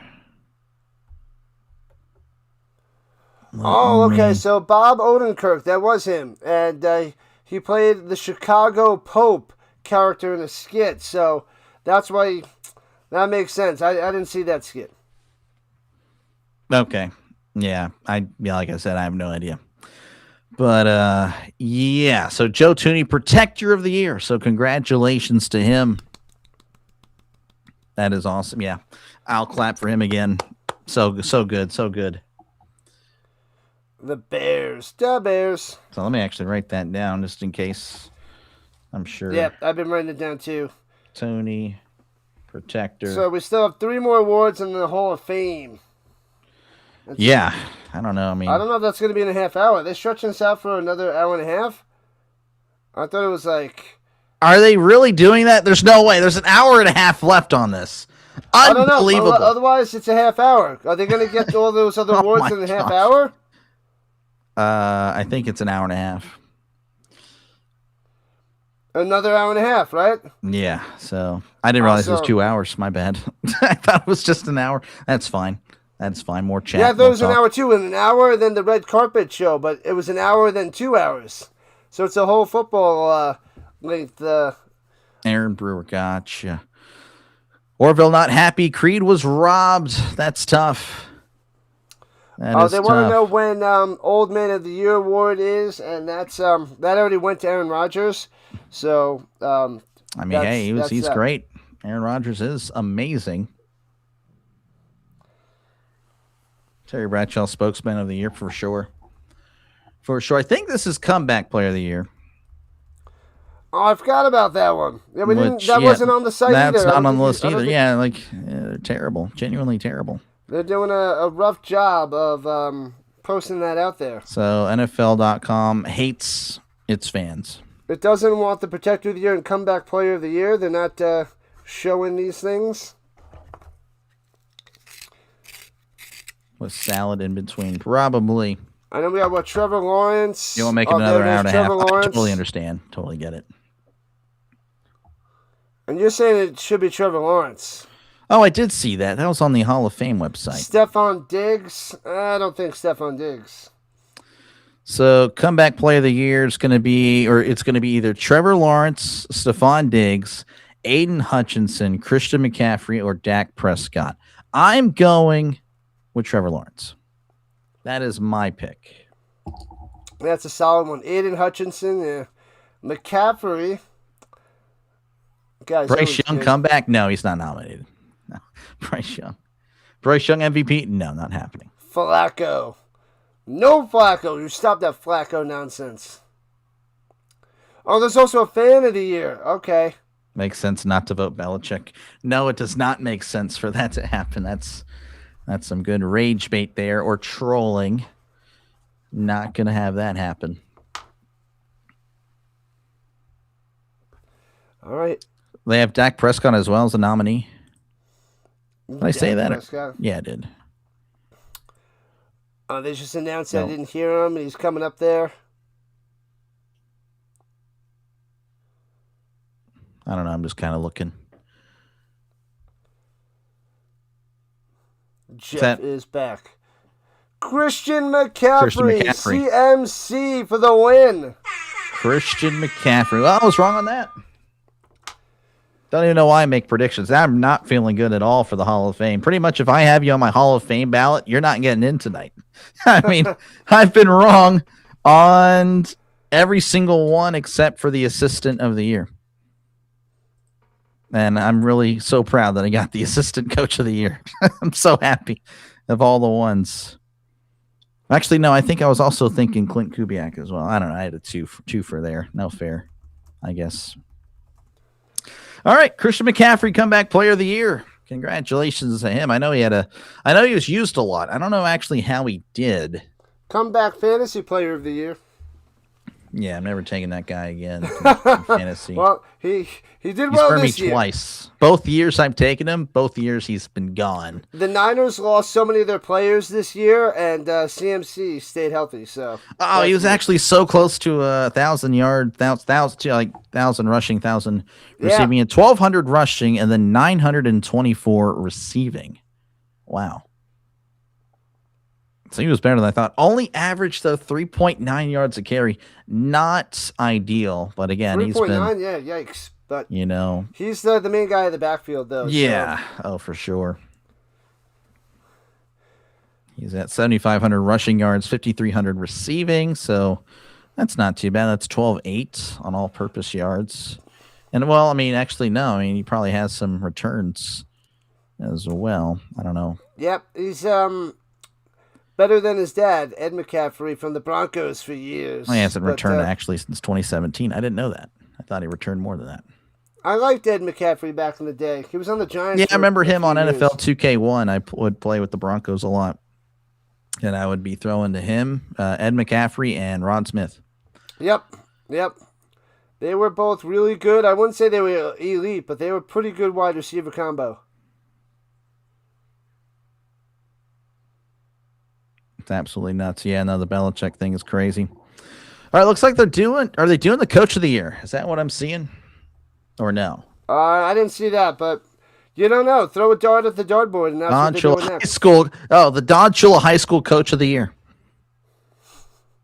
So there you go. I know you guys are really ready for the high school coach of the year. Well, they just got to commercial break, so too bad. You won't know. The high school coach of the year? Yes. Who gives a crap? Well, unfortunately, everyone does. So again, Rhino, you're just going to have to suck it up. I mean, who's going to be fan of the year? Didn't TG get that last year or 2 years ago? I don't even know. Don't even know who that is. Fan of the year. Ben Johnson better win coach of the year. Yeah, I mean, was he nominated? I mean, he's pretty good. Coach of the year. Yeah, I know he is nominated. That's another one. That's pretty solid choices for the coach of the year. Liam Cohen, Ben Johnson, Mike McDonald, Mike Vrabel, Kyle Shanahan. Kyle Shanahan, I think, is not going to get it. So any of the other four, I think, could easily get it for sure. Yeah. What other awards can they give out next year? Like, there's going to be an award for everything because they got to hand out all participation trophies, So yeah, they got to think of some more awards. Ideally, they come up with a best NFL YouTuber that starts with Doctor. And if I finish second, you're that top would be 10 at least. Top 10 at least. I'd be so bummed if I don't know. Actually, I don't know if there's any NFL or sports YouTubers that start with Doctor. I know there's a lot of gamer ones, but I don't know about the sports one. That'd be pretty devastating. It's a 2-man race, and you finished third, bud. Yeah, you finished third. That'd be rough times. They'll give it to their kid's Sketch. He'd be like, it's Dr. Sketch now, so I'm going to win. They're like, Sketch? What? Yeah, that'd be terrible. That guy won? Yeah. He's an honorary doctor, okay? No, he's not. No, he's not. Let's see here. McDonald, everyone picked the Hawks last. Yeah, I mean, that's a good one. I mean, a lot of people, I had the Seahawks finishing pretty bad. I did not have the Seahawks doing well. Again, once I saw them play, though, this year, I'm like, immediately, I kind of knew they were good. You can just tell. I covered the Seattle-Tampa Bay game, man. That was one of the best games. They actually lost that game, but I still came away thinking, man, they are legit. That was a fun game. They were both wearing their throwbacks, the Tampa Bay with the white creamsicles. So I guess, their away throwbacks, and then the Seattle Seahawks with their home throwbacks. That was a great game. That was probably game of the year. Other than Steelers-Jets. That should have been up there. But Steelers-Jets was awesome. Anyone that watched that game knows that was legit. That was great. That was like there was a bunch of lead changes at the end or something. You can't lose to the Jets, and you almost did. Okay, well, the Jets were really good in week 1. How about that defense? Steelers defense was pathetic that game. That was all year. Like, the best thing is when they gave all these great stats. It was like 34 touchdown passes, no interceptions, 4,200 yards passing. Who was this player? Every quarterback that played against the Jets all year long. No interceptions. It was just amazing. So it was still a great game. And Rodgers threw 4 of those. Pretty good. Oh, 13. Going crazy. I don't know how many people, the newbies, get that joke. But, Ray, I don't know who that is. Ray Caruth. Ray, you don't know? Yeah. See, like I said, most people are not going to know that joke. He was a former Panther. All right. Former Carolina Panthers wide receiver from the late 90s. Green Bay game. I don't know if I don't like, so a lot of people have it to where, like, you know, their game of the years are like one team's ahead by so much, then the other team comes back. I don't think that's really that great. I think that's just a collapse on one team's part. I like it when it's back and forth the entire way. And that's why, I like the Seattle Tampa Bay game and, the Pittsburgh New York game. I don't know. I mean, the exception to it would be the Seattle Los Angeles one, the 39-38 Thursday night game. That was pretty cool. But I don't really like seeing, if one team's up 31-0, then the other team comes back and wins 34-30. To me, that's not a great game. Like the Vikings-Colts comes to mind a few years ago. I didn't think that was that great of a game. I think that was just a collapse. I don't know. What about you? What do you think about all that? You're going to shut your mouth and you're going to shut it right now. I think it was a collapse. What do you think? I think we should get back to this one. Well, unless you're going to go have an award. Biggest collapse of the year award. But that was we should have. That was actually 3 years ago, I think. Yeah. That actually was a fun stream. I did that with my buddy Will. And I remember just the first half being like all Colts, the second half being all Vikings. It was like a Canadian Football League game. Where it's a tale of two halves. And it's just wild. But Game of the year, I don't know. Coach of the year is apparently up now. I'm not seeing. I see Travis Kelce on my screen. What up, Martin? Vince? Who else popped on in? 13 keeps yakking it up. What game on Game of the Year? Yeah, like I said, I don't know. I don't know if they even have that. But yeah, Coach of the Year is happening. So, again, the nominees for the Coach of the Year: Liam Cohen, Ben Johnson, Mike McDonald, Kyle Shanahan, and Mike Vrabel. I'm going Vrabel. So there you go. People in the I'm leaning chat are Vrabel, saying, but with Cohen as a close second. I'm saying Ben Johnson, though. Ben Johnson, yeah. Again, that's another solid pick.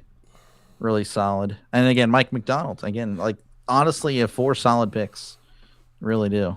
Again, Kyle Shanahan, he had a lot. He honestly did a good job with all the injuries. But I don't know. I would put him at 5. Why are they going through some of the players? They went to Puka, then Kenny Moore. I don't know. I guess how they're dressed. A lot of people sharp. Complain about a lot of, CTE happening in the NFL. What about these announcers and who puts this stuff together? CTE. I mean, what is going on? There's so many moving parts of this because there's like 50 people doing things. So this has got to be so hard to put together. It's like you get 2 minutes, and then after that 2 minutes, you're hopping on. Your 2 minutes is between that guy's 1 minute and that guy's 3 minutes. Yeah. Yeah, appreciate you, Trisk. I don't know what's happening over there.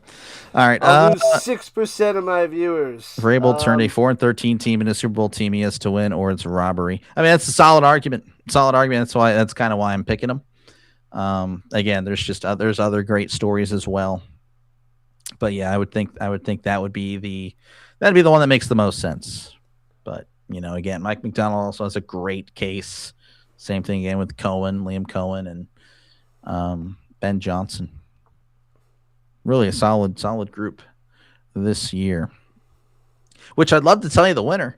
The problem is they won't let us. Talking and stalling. They're like, we got to drag this on for another hour and 15 minutes. If this continues, I'm going to put on Fortnite. You're just going to see Fortnite on my channel. I'm just going to be playing this game and talking Fortnite. I could finish probably a whole match, and then they'll announce the award. Absolutely ridiculous. Yeah. Anyway, Andy what a Reid craziness. with his Hawaiian shirt. Yikes. Andy Reid with the no, I don't think Andy Reid's making He ain't any making nothing. appearance tonight. Let me get some of those nuggets. Nugs, or whatever that commercial was. Thank goodness Tomlin nor McVay are managing this production. Yeah.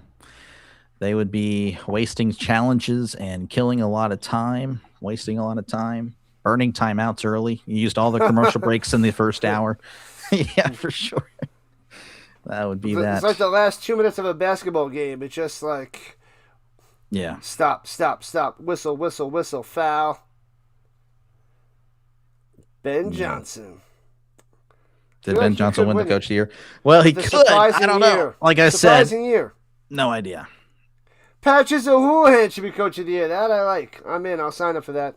They're finally announcing like the candidates, like crazy stuff. They were talking about Ben Johnson, first one. He's the first candidate up for coach of the year. Again, the Bears went from pretty much a disaster last year to pretty solid this year. Same thing, of course, with Liam Cohen and the Jaguars. Jaguars, again, an afterthought. I picked them to win the AFC South.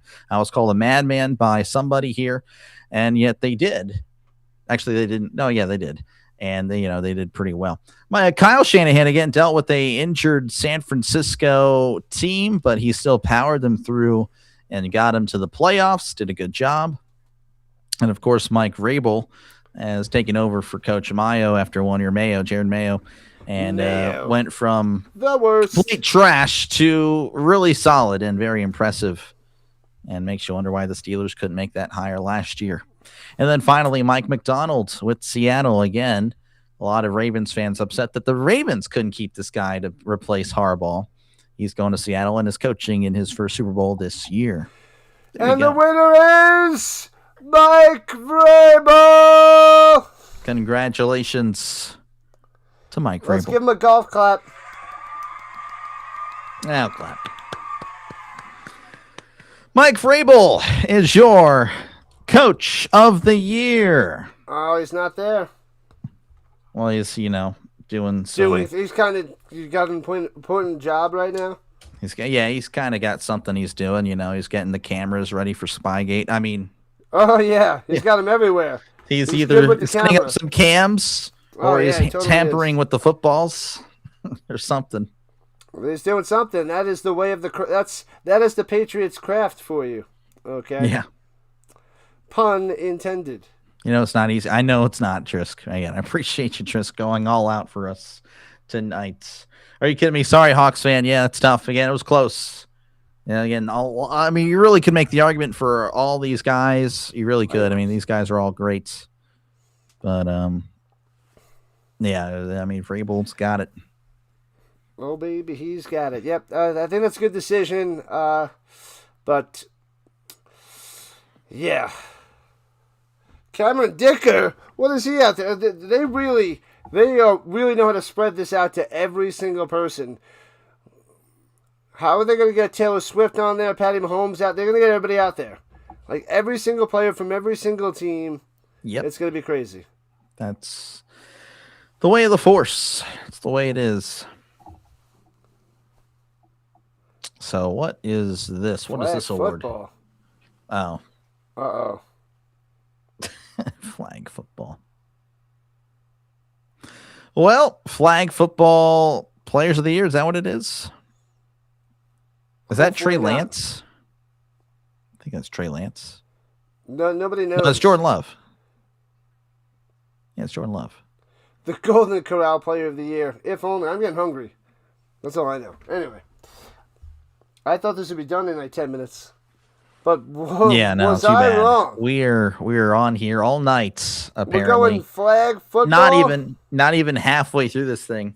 Again, we're getting the important awards out of the way, so we don't have to deal with that garbage MVP stuff and Hall of Fame announcements, We go flag football, player of the year, fan of the year.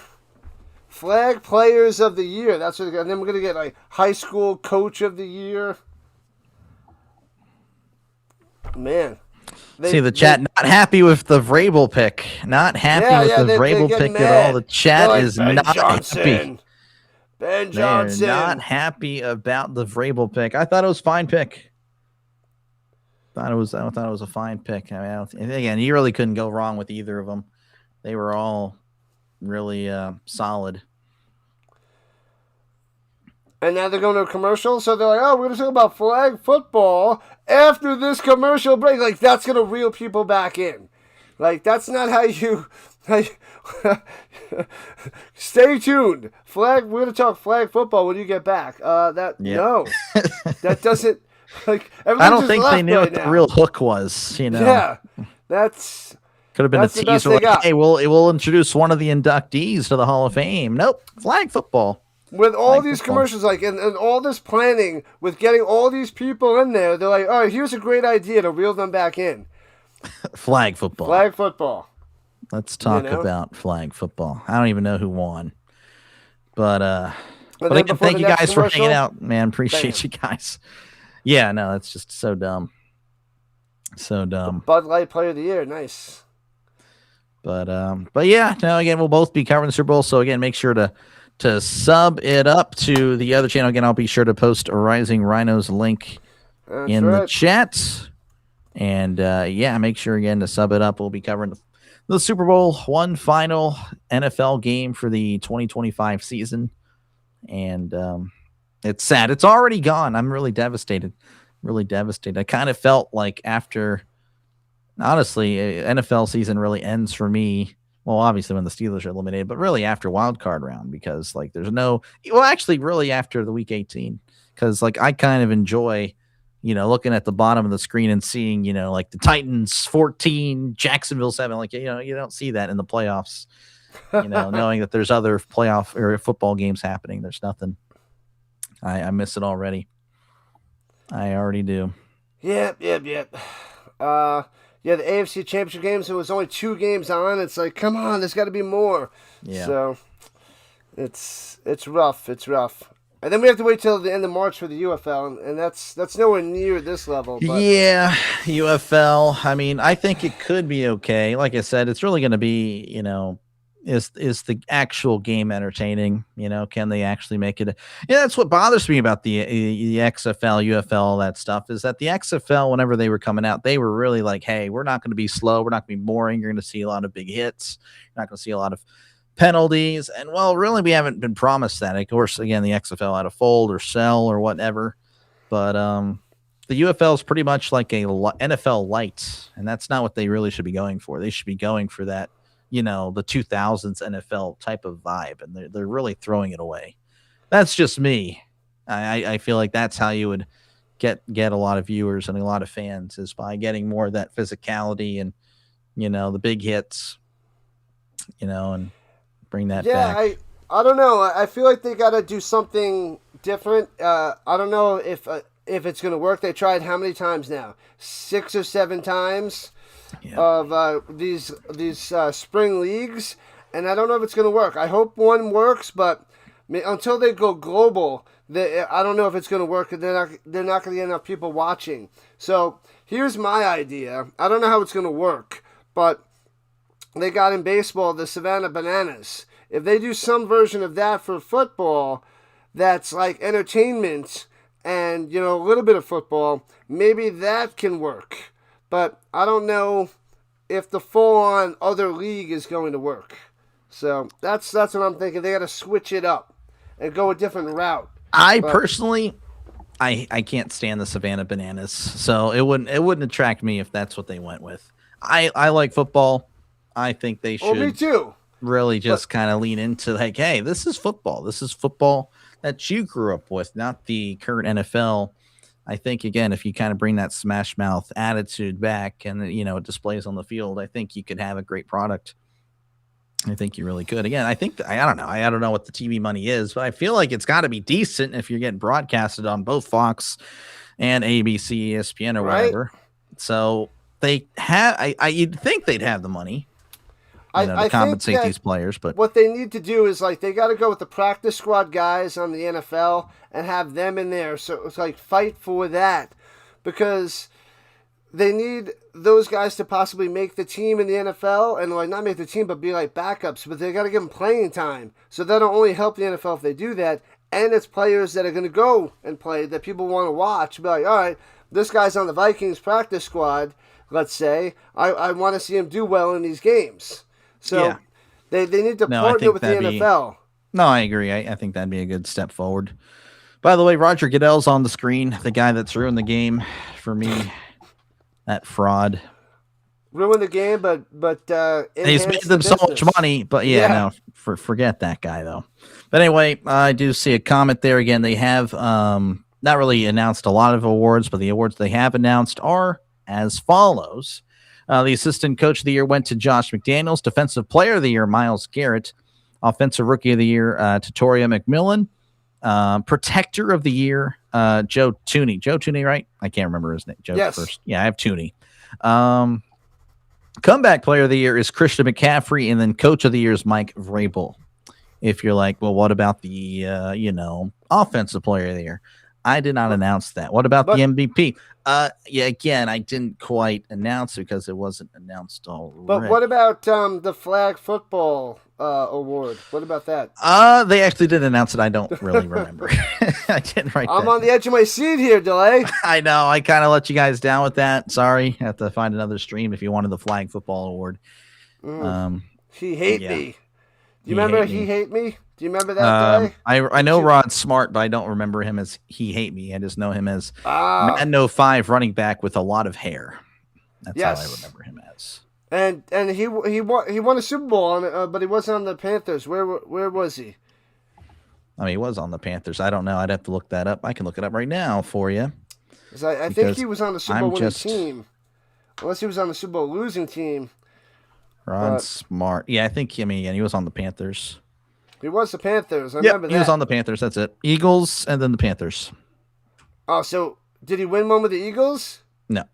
He would. Okay. Eagles didn't win one until 2017. That would have been way after his. He would have been 40 years old in 2017. I guess it was just in the Super Bowl is what I saw years ago, where it's like, all these players were in Super Bowls that were on in the XFL from 2001. Yeah. Again, I have no idea what's next. Again, they're kind of just talking. Well, I thought they were saying something about the Walter Payton Awards. So. Oh, is that what they're doing? Okay, yeah, Walter Payton.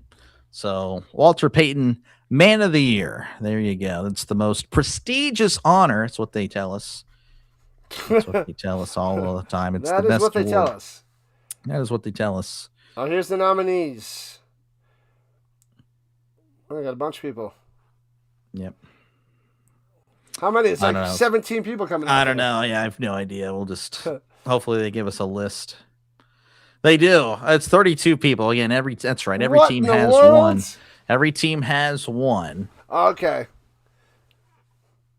But is it one or is it two?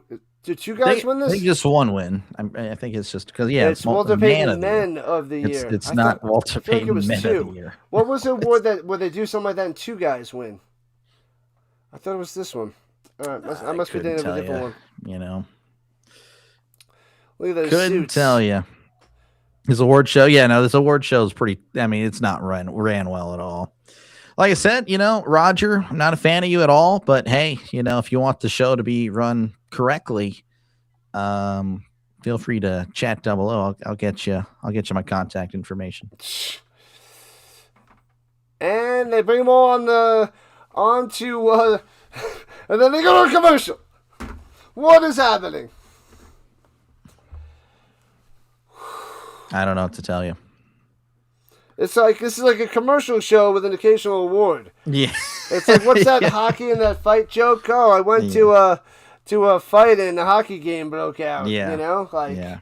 I went to a commercial show and an award ceremony broke out. It's absolutely pathetic. Welcome in, Raider, and they say, "What's up, Dr. Delay?" Appreciate you. Raider, you're the man. The 32 nominees should fight it out UFC style. That kind of doesn't make sense for a Walter Payton Man of the Year. I would be fine with that. I think when you have to fight it out. That'd be more entertaining than what's happened in the last 20 minutes. Maybe they have like a hug fest or something. Be like, oh, he gave the best hugs because he's the Man of the Year. But fighting, that doesn't make sense. No, that should happen. I completely agree, Denny. Good stuff. Good stuff. This guy knocked out 7 guys to win the Walter Payton Man of the Year award. Look at this guy. No, it'd be like someone knocks out 7 and then it's one guy blindsides him from behind like he hasn't done anything the entire fight. Boom. That's who like wins. Royal, maybe they should have a Royal Rumble. Royal Rumble. Like, but they'll name it something 32. else, you know? Yeah. A Royal Rumble. I don't know. Yeah, Walter Payton Rumble of the Year. I have no idea. Yeah, I have no idea. But yeah, this has been kind of, man, a little disappointing. And you know what's really unfortunate is that we're only halfway through. we're gonna fail. Unfortunately for the people watching here with us, yeah, we have another hour to go. If you guys got to go to bed, I don't blame you guys at all. What's up? The crazy thing is this: that first hour went so smooth because we weren't paying attention to this and we were chatting and it was flowing nicely. And then the awards start and we're like, and like, stop and go. It's just the worst. It's just Lucy pulling the football away every 3 minutes. That they're not doing anything. This is a show of commercials. It really is. One way I can kind of think to kind of get some of the conversation here. So I know a lot of my chat. We love football. And you love football too, but here's the problem, Rhino. This is why we don't question you, but we question people that think like you. We watched that Denver Broncos game and we loved it. We love weather. Why don't you like snow with your football or football with your snow? Why are you a domie? Playing football in the snow is fun, but I want to see who the winner is, the best football team against the best football team. I don't want to see, like, this is what you get in all the sports. You get it in golf, you get it in baseball, you get it in basketball, you get it in every sport. They take the elements out of the game. And you see the better team wins, and that's what it is. Like, but in football, it's like, oh, let's play it in this weather, and that disrupts the game. So I don't like that variable mixed in there because you might not know who the better team is. Like the Patriots versus the Broncos game. I think if it doesn't snow, I think the Broncos win that game most of the time, even with Stidham as their quarterback. But they couldn't do anything in the snow, and they couldn't do anything. Like, I think the Patriots wouldn't do anything anyway because the Broncos defense manhandles them. But Stidham could find a way to get more points and win that game. So the better team didn't win that game because of the elements. And I don't like that. So I want that out of the game. I want to know who's the better team in a vacuum. And that's why I want the elements out of the game. So I like elements coming here. Elements are a part of the game. I don't know. I mean, sometimes the best team doesn't always win. I mean, I don't know. I mean, like, why do we want everything to be balanced and equal? I mean, some teams play to that strength. Some teams are a defensive team. That's where the weather comes in and helps. And again, it's also just beautiful. The weather comes in and helps them. So that skews. Well, then you gotta game plan around it. You just gotta figure it out. That's just how it goes. It's always been the case. I mean, games were always played in a dome. That's kind of a rarity. Now, of course, it's becoming more commonplace. I mean, you're seeing again the Chiefs. The Chiefs are going to have a dome. I mean, again, they're kind of kissing away their home field advantage. I mean, a few years ago, again, the Dolphins came to town, and everyone knew the Dolphins had no chance. Why? Because it was going to be cold. Now, the Chiefs are going to, if that game were to happen in that new stadium, I mean, the Dolphins would put up some points. And, of course, again, the Browns absolutely being in a complete embarrassment to the AFC North by getting a dome or whatever. You know, that's pathetic. I mean, again, they're taking away the weather. I don't know. I don't like the idea of just everyone has to play on the same conditions. Like, again, that's what makes you traveling to different places so cool. I get to see, again, the different environments, the different home field advantage. I mean, the crowd, the home field crowd advantage with that. But also, I could argue in a dome that is nullified, that it's pretty much, it's not even a big deal. Well, like then the home field we could also take the noise out because, like tennis, they're not making any noise. They have to be quiet. In golf, they got to be quiet. That's tennis, and that's because the tennis players are bums. I mean, volleyball, like all these sports, they have to be like, nope, you can't even talk. But football, everything's allowed and it's chaos. So it's like it's chaos. Yeah. But also, again, weather is also chaos. I love chaos. I thought we loved chaos here. That's why we watch football. Oh, it's snowing. Oh, my goodness. Now you can't even see. There's barely any rain. I mean, again, as soon as there's lightning like an hour away, they shut down the entire game for like 30 minutes. You again, it just makes it. Just be a defensive team because and then be in cold weather. So if you're on the East Coast, just go all defense and hope it snows because then you're going to win the game because the other team can't do anything. So it's that's not always the case. I mean, it's always pretty neat to see again, like, another, we've seen, warm weather teams go up and beat cold weather teams. That's always kind of neat. You think, oh, well, it's going to definitely favor one team. And then, the upset. The Packers are actually getting outplayed by the Buccaneers in cold Lambeau or whatnot. You just never know. Again, that's what makes it football. Again, you never know how it's going to go. You never know if the best team's going to win. That's usually not the case. I mean, sometimes it is, but other times it's not. And again, I think taking away weather is just, I just think that's, I don't know. I just don't like it. I don't like it. Again, I think rain and snow are special. I think it's really cool to watch.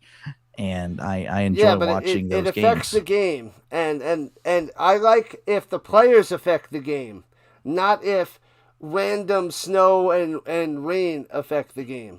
So, but football, it's also harder to know if the best team wins, if that's really the best team that wins the Super Bowl. Because I feel like if we rewrite history, replay history, the sport that would change the most would be the NFL with the Super Bowls. Because you have baseball that plays best of 7. You have basketball best of 7. Best of 7, with a bigger sample size, you see what team's truly going to win. But best of 1, that's chaos. That's what we want, right? It makes it exciting. It makes it exciting and entertaining. We want to have the little guy always win. Oh man, we're watching a movie. You guys again watch movies. I don't watch movies, but I imagine most movies are like this, where we're pulling for the little guy going up against the big guy.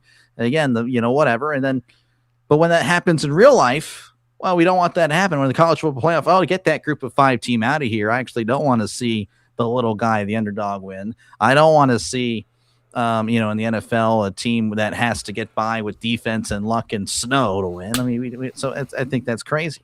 I think you got to have it. You got to have it. It's been part of it forever. And again, with all these. Well, just because it's been a part of it forever doesn't mean that's the way it's supposed to be, as we're changing with all sports. I guess, but I don't know. I think I think just the NFL is progressing into the NFL is declining. A lot of sports are declining.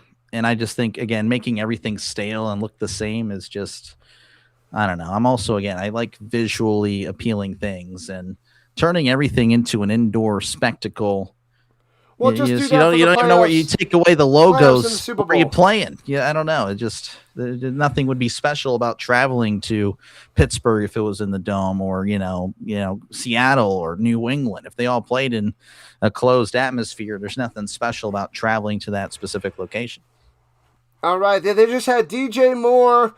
The catch from Caleb Williams was the next gen moment of the year, so they won the award for that.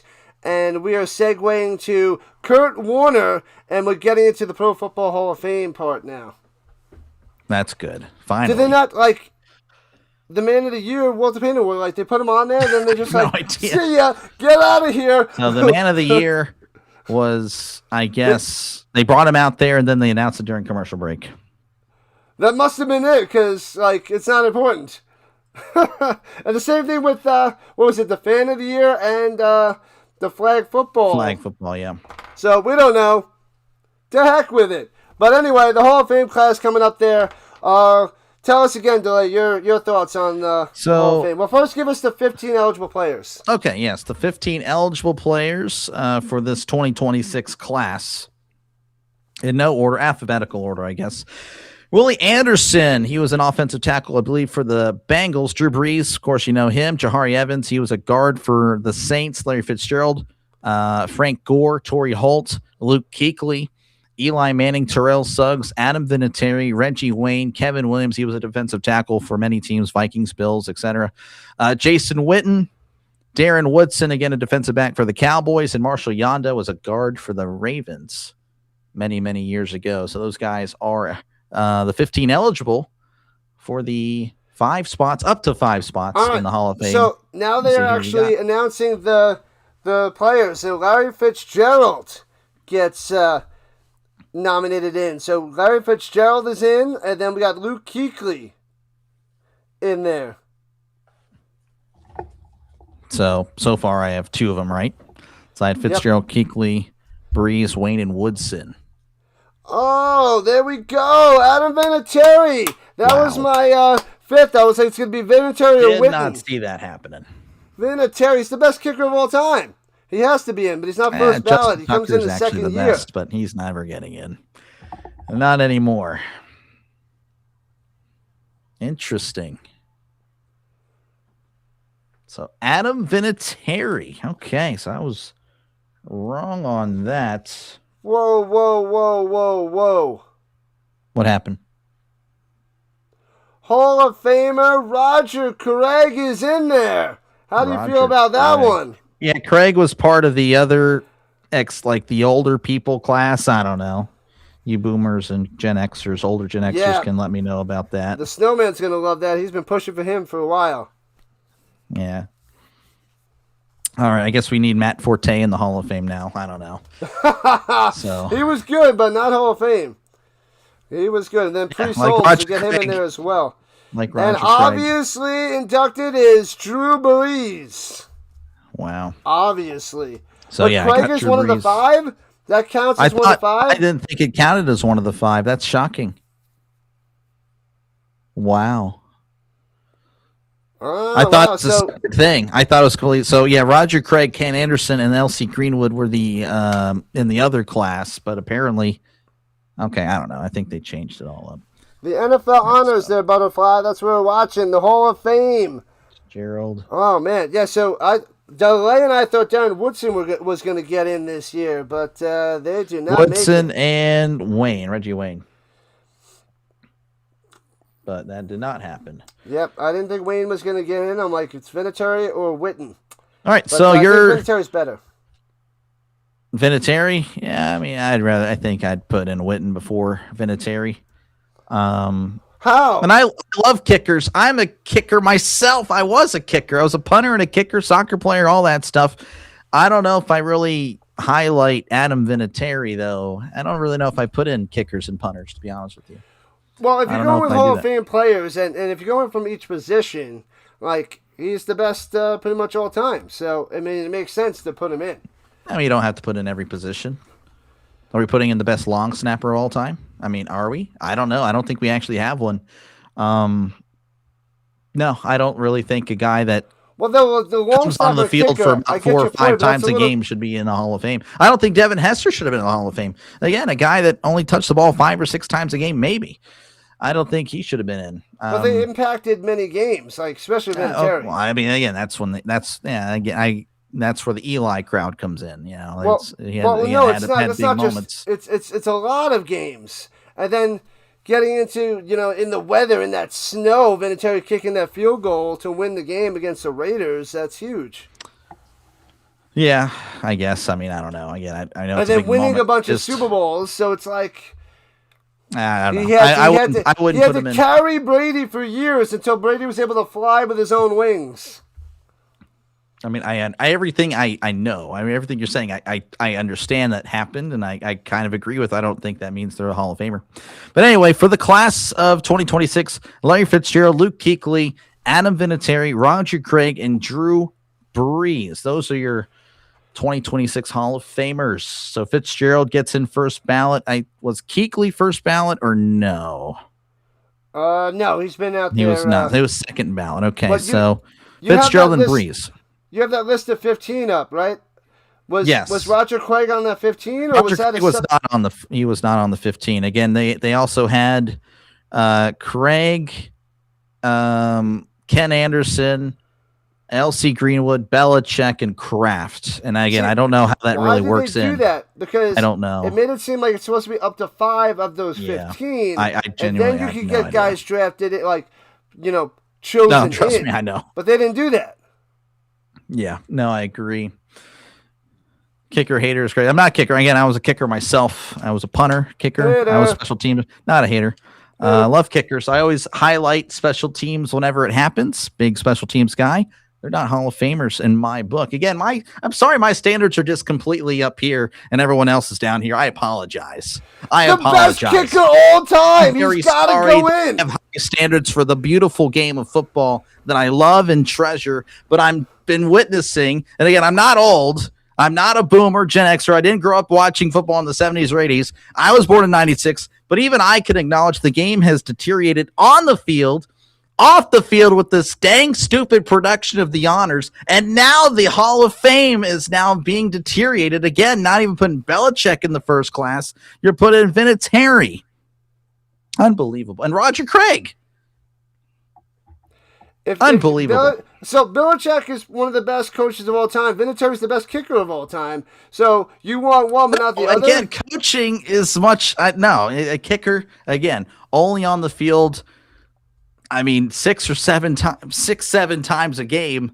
That should not be a Hall of Fame player. Special teams should not be in. I'm sorry, my bar is up here, and I'm not gonna dip. It's gonna stay there. But he's won so many games. No, I understand everything you're saying. I get it. I totally understand. I don't want many kickers in. I get that. There's not many kickers that should be in. But Vinatieri is one of them. He's one of them. If you are going to put in kickers, then yes, Vinatieri would be one. I'll agree there. But again, I don't think they should be in. So there you go. There you go. Flacco, of course, Flacco's going to wait 5 years. He's going to be waiting a lot more than 5 years. Yeah. So would you agree that the class is pretty weak? I mean, again, I think Breeze solid, Fitzgerald solid, Kuechly solid. I don't. The top 3 is solid. Yeah. Yeah. Vinatieri again. I disagree, but I get it. I get what you're saying. Vinatieri weaken it quite a bit, but Breeze, Fitzgerald, and Kuechly, yeah, those guys, awesome. So they were dynamic on every you guys are play. On that for sure. On every play, they were amazing, to your point. So that makes sense. But Roger Craig, how many Super Bowls did he win? So maybe that's another reason. Yeah, again, if that is a reason, I hate it. But again, I guess we'll start preparing the Julian Edelman bust for Canton very soon. But I'm in the philosophy of just because you're the first person to do it, that really doesn't make you like Hall of Fame worthy because you were the first one. I mean, you were the first one. That's cool, but Marshall Faulk did it better. CMC did it better. And Craig, he was aided by those Niners teams. That were just... So he went to he's a 3-time Super Bowl champ. He won an MVP, right? He was an MVP. I didn't know that. I don't think Cam Newton won an MVP. I don't think he gets in. He was only a 1-time All-Pro. One time, yeah. See, I'm the big thing of All-Pros decide, Hall of Fame. Yeah. 8,100 yards. Again, he had 4,900 receiving. So, again, all-purpose. Justin Tucker. McCaffrey has more all-purpose yards than him. I mean, are we putting Christian McCaffrey in the Hall of Fame now? I mean, he's Hall of Fame talent, Hall of Fame player. I don't know. He's possible. Exactly. Again, you put in Craig, this leads to Edelman. I'm telling you, when we're in the year 2035, 2040, Julian Edelman's going to be now in the Hall of Fame because of Roger Craig. He'll get voted in, 20 years from now. That's ridiculous. Well, I guarantee you they were probably saying the same thing about Roger Craig. I think it's crazy. So the Salute to Service Award just went to Christian McCaffrey, so congratulations to him. Did these awards count for Hall of Fame or no? I don't think so. What about Charles Haley? Is he going to be a Hall of Famer? Charles Haley, I mean, he won a lot of rings, right, with the Niners and Cowboys. Yeah. Hester made it in 2 years. No, I understand he made it in. I wouldn't put him in. Again, is he the greatest kick returner, punt returner of all time? Yes, he is. But again, touching the ball 5-6 times a game, 6-7 times a game, doesn't mean you deserve the Hall of Fame. Dakota says Craig completely changed the NFL running back. Yeah, like he did, but just because you changed it doesn't mean that you did it at an elite level for a long time. So, like, there's always somebody that changes some sport. Like Stephen Curry changed the game. He destroyed basketball because of the 3-point shot. So he's a Hall of Famer, though. But Craig is like, he changed the position, but I feel like it's got to do it at a higher standard, a higher level. I could be wrong here. Again, if you guys watched Roger Craig play back then, let us know. Do you think Roger Craig is a Hall of Famer? When you think back to Roger Craig, was he consistently like a top 5 running back in the 80s? You can look at 80s running backs real quick if you'd like. Yeah, well, you said one-time All-Pro. One-time All-Pro. So that means how many Pro Bowls? He had 4 Pro Bowls. Yeah, I mean, it was a mainly running league, but he was the receiver as well. Oh, hold on, sorry, you keep the fan of the years out there. Yeah. This guy he won't make it to next year. This guy looks like he's in his 90s. Sadly not, no. Sadly not. He is an older guy. Should have went to Dr. DeLay. That guy loves his Steelers, but also hates on them so much. Roger Craig was only a 3-time 1,000-yard rusher, and only had one time. He only had one 1,000 receiving yard too. So I mean, that's also and that was the one. So that was the one. Again, he's the first one ever to do it, but he only did it once. Yeah, and I think the chat was completely correct in identifying that this is a weak class. I think you guys are 100% on it. Now we should figure out which Hall of Fame class was one of the best. We can do a rankings of that in the future. Yeah, I'd have to that'd take be a deep dive fun. at that. But yeah, that would be fun to do.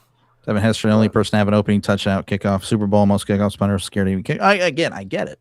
Everything you said, I know, but I'm not going to put him in my Hall of Fame. Not doing it. Jim Plunkett, a Hall of Famer, 2-time Super Bowl champion, Super Bowl MVP, and Heisman Trophy winner from Stanford. I don't know about Plunkett. I can't do it. Why is John Elway in and Plunkett? What? Of course we know why John Elway's in. Holy yeah. John Elway is overrated. I'll be honest with you. I actually agree with that. I don't know if you're trying to rage bait me, but I actually think I'm not rage. I'm not. I genuinely believe he's overrated. So a lot of people actually saw a graphic. A lot of people hate on Ben for his Super Bowl. Oh, Ben Roethlisberger. Do you know whose stats are worse in the Super Bowl? John Elway. I think he only threw 3 touchdowns in all 5 or 6 Super Bowls. I threw 8 or 9 picks. Again, he's known for getting blown out. And he go on those rings on the back of Terrell Davis. Yes, exactly. Oh, yeah. Again, he had a great arm, but I think those are the type of stuff you'd hear with the Justin Herbert crowd today. Oh, this guy's talented. Oh man, he can make any throw. Well, John Elway could do that. And again, only really started winning until, of course, Terrell Davis got there. And Terrell Davis, of course, was ran into the ground. Many times. I feel like John Elway is like the LeBron James of football, because he makes it there and it's just like his team's carrying him or whatever. It's just yeah. Yeah,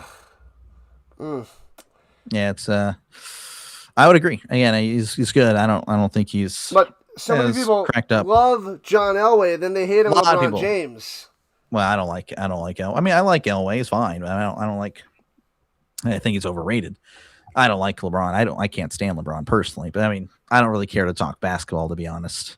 I'd rather talk about the wall in front of me that you can't even see. I'd rather us talk about that than talk about the NBA. I genuinely. Well, can we see the wall? I'm kind of interested now. Actually, cannot. You have to look at my older streams. You can find it. Did you write LeBron on the wall? Can you do that? LeBron is not anywhere close, nowhere to be found in this house. Do you have a LeBron jersey? Yeah, there it is. There it is. There it is. But Plunkett is I not don't in think because of his Mexican heritage. I don't know about that, Trisk. He's not the GOAT. So I'm not going to go and entertain that argument, but... Yeah, Michael Jordan, great. Yeah, he's the guy. Refs help Ben win at least one ring? Yeah, that's what everyone says. Name me a finals for LeBron. I don't know. Probably. I don't know. I couldn't tell you. You keep getting Elway and Gary Busey mixed up. That's tough. What in the world? How does that happen? It's probably the teeth, if I had to guess.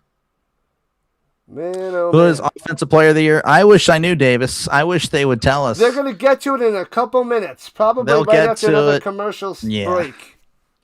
Absolutely ridiculous. All right, so again, we can kind of go into another recap here. As far as the awards that everyone kind of cares about. The flag football, start with that. yeah. So Josh McDaniels won your assistant coach of the year. Myles Garrett, defensive player of the year. Tatoria McMillan is your offensive rookie of the year. Protector of the year. I don't even know if that cares. No, they don't. Joe Tooney. Comeback player of the year, Christian McCaffrey. And then coach of the year, Mike Vrabel. Hall of Famers were Larry Fitzgerald, Luke Kuechly, Drew Brees, Adam Vinatieri, and Roger Craig. And if you didn't hear anything else, Man of the Year Award, Walter Payton Man of the Year Award, and Fan of the Year with the Flag Football Award all happened during commercial breaks. So yes, so those were very important. Looks like we're doing the Defensive Rookie of the Year now. So this is going to be interesting. I think it could be Nick Emenwari, who they showed first. I also believe it could be Carson Schweissinger from Cleveland. Schweissinger. So I think those guys, Schweissinger, whatever. I apologize. I'm going with the Worry, but I don't think anybody really stands out too much from this one. So I think those two are the clear ones. I don't think Phil Carter. Like, I never heard about him all year. I didn't cover many Giants games. But didn't really do much. James Pierce from Atlanta, and then Xavier Watts also from Atlanta. So those are your nominees for the Defensive Rookie of the Year. All right. What are some of the highlights showing that look like a video game? They showed some Madden footage. It's pretty disgusting. They can't even get actual footage of some of these players. Like, we can't find any good tape. Tells you, like, really, again, it's the top two. Any of the other three win, it'd be shocking. JSN should be Offensive Player of the Year. JSN was really good. Again, for him, I either have him or Puka. I think those two were really just clearly the best weapons. JSN. Yeah. I was more towards Drake Puka. May. Drake May again. If Drake May doesn't win the MVP, it could be Drake May. Watch for that as well. Oh, now that they got the people out there that are related to the people, and they're just going to talk about them? Probably. All right, what we got in the chat? Because obviously... I'm going to go get a snack. Emenwari is an absolute game changer. I completely agree. He's amazing. Wow. I think they have like over 100 people that are involved on this show. And this is...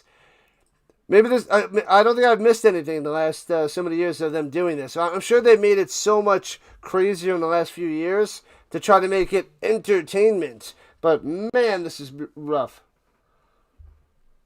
Just taking another shot. I'm assuming at Elway. I could be wrong.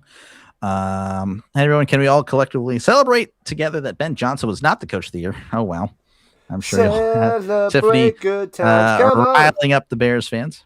How long till everything gets announced? Your guess is as good as mine. They literally hate the NFL fans. We'll get one every 10 minutes now since there's 3 left. So and I think that's a good pace, yeah. So we'll have like a 3-minute commercial break in the 10 minutes, and another 3 and another 3. So, yeah. That guy's dad dying. Yeah, no, honestly, he does not look very well. He looks very pale. And he's very not exactly healthy. Hopefully he's going to be okay.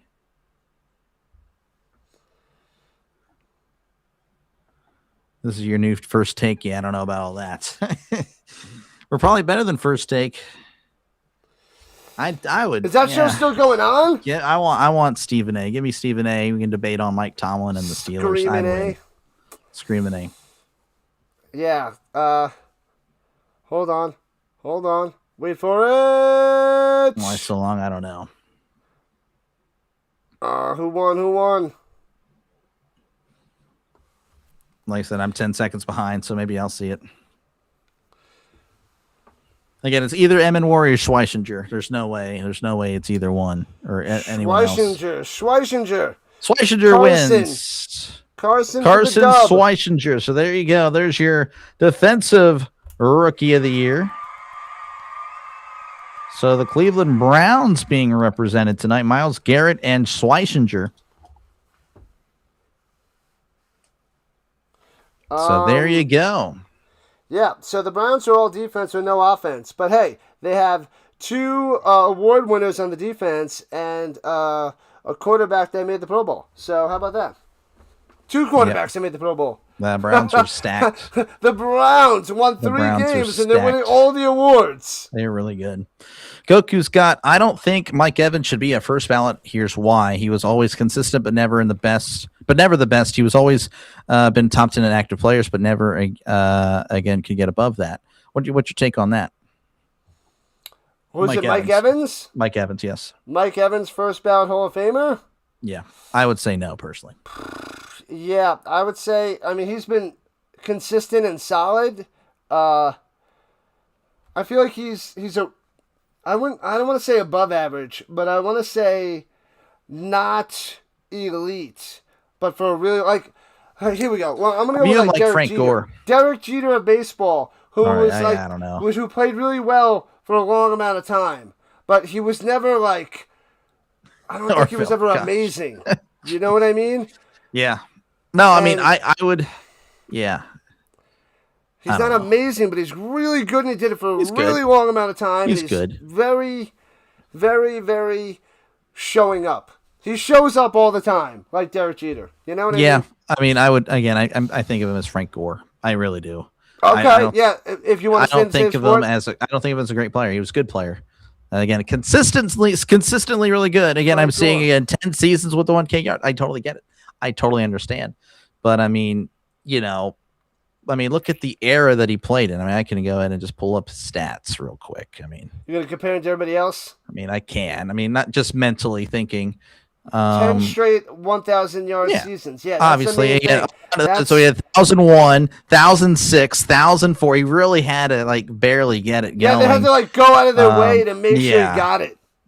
But yeah, I mean, so I personally think Devontae Adams was better than Mike Evans. Again, maybe not statistically, but I think Devontae Adams is just. I would 100% take Devontae over Mike Evans. I would say Devontae Adams had a few years where you're like, watch out for this guy. Evans, Evans never had that.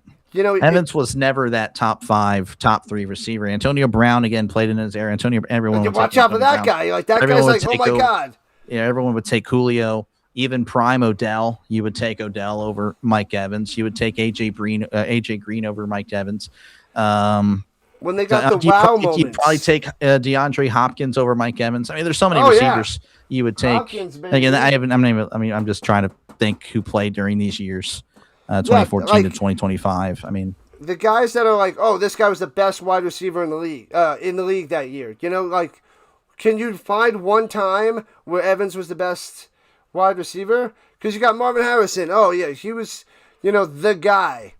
Yeah. Mike Evans was never the guy. Randy Moss, bang. You just know it when you hear that name. You just know it. That's why I'm not a big fan of Anquan Bolden. People talk about him being a Hall of Fame. I'm like, what? Anquan Bolden? No. You hear the name. Pick Anquan Bolden over Mike Evans, personally. What? Wow. Jeez, that totally drops Mike Evans down the list. Yeah, but that's for me. Again, you guys can have it.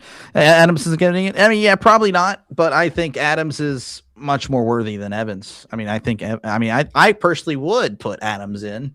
I think he's really that good. I think Adams, when he was at his peak, he was unstoppable. He's unguardable. Him and Aaron Rodgers together were just amazing. Amazing, yeah. They were just lights out. Again, appreciate you, Orb. I know you're barely hanging on, man. Again, you guys, we don't want to hold you hostage like Mike Tomlin holds his Steelers hostage. We're going to get to the MVP award in just a couple minutes, so stick around. Yeah, you'd think so. Or some more flag football awards. It's actually MVP for flag football. What time is the MVP? I don't know. Probably the last award, probably 10 minutes prior to 11 o'clock on the Eastern time zone. Oh, so we got 2 awards left in the final. Midnight at the street, yeah. 27 minutes. Surtain couldn't even guard Adams. Yeah, I mean, Adams is just good. PS2. What else is left to award before they announce the MVP? I think they have the Offensive Player of the Year. And MVP, that's it. And the other ones they're going to do during the commercial. So, the other little ones. I don't remember the Fan of the Year's name, and the other ones, they're just like, pew, see ya. They bring it up, they reel you in, and then they throw a commercial at you. So... Yeah. So I would, yeah. So, but let's go through the offensive player of the year so we can get the chat talking about who they let's think. go. All right. So what you guys got here? What you guys thinking? So this is the list of the offensive player of the year, the nominees. Drake May, of course, you guys know him. He's playing this Sunday. Christian McCaffrey. Again, he was doing a lot carrying that San Francisco 49ers team that just had everybody out, essentially. Puka Nacua, again, arguably the best receiver in the game today. The reason it's arguably is because there's another guy you can make the case for, Jackson Smith-Njigba, who's also again up for the award. Again, both those guys, heck of a player. So it is a pleasure to watch them play this year. And then Bijan Robinson, who I think is the best running back in the game. Again, there's Derrick Henry, but I really would put Bijan as the best running back. He is up for the award. So Drake May, James Cook. No, I would pick Bijan personally. Yeah, James Cook's really good, top 5 back for sure. I don't know. I think I'd put Gibbs over Cook. Jahmyr Gibbs. Cook led the league in rushing. My statement stands. I would pick Gibbs. I would go May. Okay. So anyway, So the top 5 here again: May, McCaffrey, Nacua, Robinson, JSN. Those are your nominees for the offensive rookie of the year, or not rookie, the offensive player of the year. Sorry. Cook's good. Cook's good for sure, but I like Gibbs. I don't know. I mean, I think Stafford's going to win MVP. Would they go Puka and then go Stafford? That's why I think JSN might get offensive player of the year, then go Stafford as the MVP. Yeah, that's where I'm thinking it could be a double quarterback thing, which would be really unfortunate. A double quarterback? Stafford MVP, Drake May, offensive player of the year. Again, for me, if it were my vote, I would be picking one of the receivers. That's what I'm worried about. Yeah, I think it could happen. But I'm hoping for either totally Puka destroy the awards, because then we're just going to get a double quarterback every time. No, I completely agree. It would just be the runner-up of the MVP. They really need to make it official and say, hey, the offensive player of the year is for a non-quarterback position. Yes. It's sort of like the runner-up, if you will. Yeah, no, I completely agree. They're the MVP, they have not. Because when was the last time an NFL a defensive player won the MVP? Was it like Lawrence Taylor back in probably 82 or whatever it was? Before my time. Before my time. Watt should have won it one of those years, where he should have won MVP and he didn't. This year he scored like a touchdown on the offense. He was doing it all, and they didn't give him MVP. Yeah, because wasn't it when Lawrence Taylor won MVP? That's when he had the record of sacks. Because who was that? Chucky out there saying, Myles Garrett MVP. Well, that could have been that kid. The only problem is the Bears weren't winning. I think the Giants had a solid team when Lawrence Taylor won that MVP. No, I'm sure they did. Yeah, I mean, Giants went to 2 Super Bowls, I think, in the 80s or 90s. 3. I don't know. They were pretty good. They beat the Broncos in 87, and they beat the Bills in 90. Yeah. The seasons, I think, were 86 and 89. Yeah. But they won in 80. I think it was 87 and 90. Where they squashed Elway and the Broncos 39-20. Yep. So it looks like they have Barry Sanders out there. With Barry Sanders. I actually don't even know the who football that right there. But so again, those are your 5 nominees again. Let's see here. Let me go and restate them for you guys. Again, we have May, McCaffrey, Nacua, Robinson, and JSN. Well, we know if Drake May gets this offensive player of the year, then it's Stafford for MVP. So I don't think that's going to happen. 2025 Musical Chairs Player of the Year. Probably, again, just random. Musical Chairs, yeah. Just random. I'm going to go... That would actually be pretty cool. We actually don't know. It was a 3-way tie, so we're going to have 2 chairs here. We're just going to go ahead and, and... I'm going to go JSN. And going JSN. Yeah, I mean, it's either him or Puka to me. I mean, Bijan again was really good. I'm going to go Puka. I guess I'll go Puka just to be on the opposite. JSN, I think that's what he said. He butchered his name. Jackson Smith-Njigba. Offensive Player of the Year is JSN. Yeah, they totally butchered his name. That's why I say Jackson JSN. Smith-Njigba is your Offensive Player of the Year. Well deserved. I mean, he's a stud. Oh, they're going to the MVP now. So congrats that's to it. Jackson They just move on. They don't give him a chance. Oh, because he's in the Super Bowl, so he's not there. They didn't make a video. They made a video for Vrabel. Didn't want it. He's like, nope. No, sir. And they said this was the closest MVP award. Well, the closest since what? Peyton Manning and Steve McNair got, co-MVP.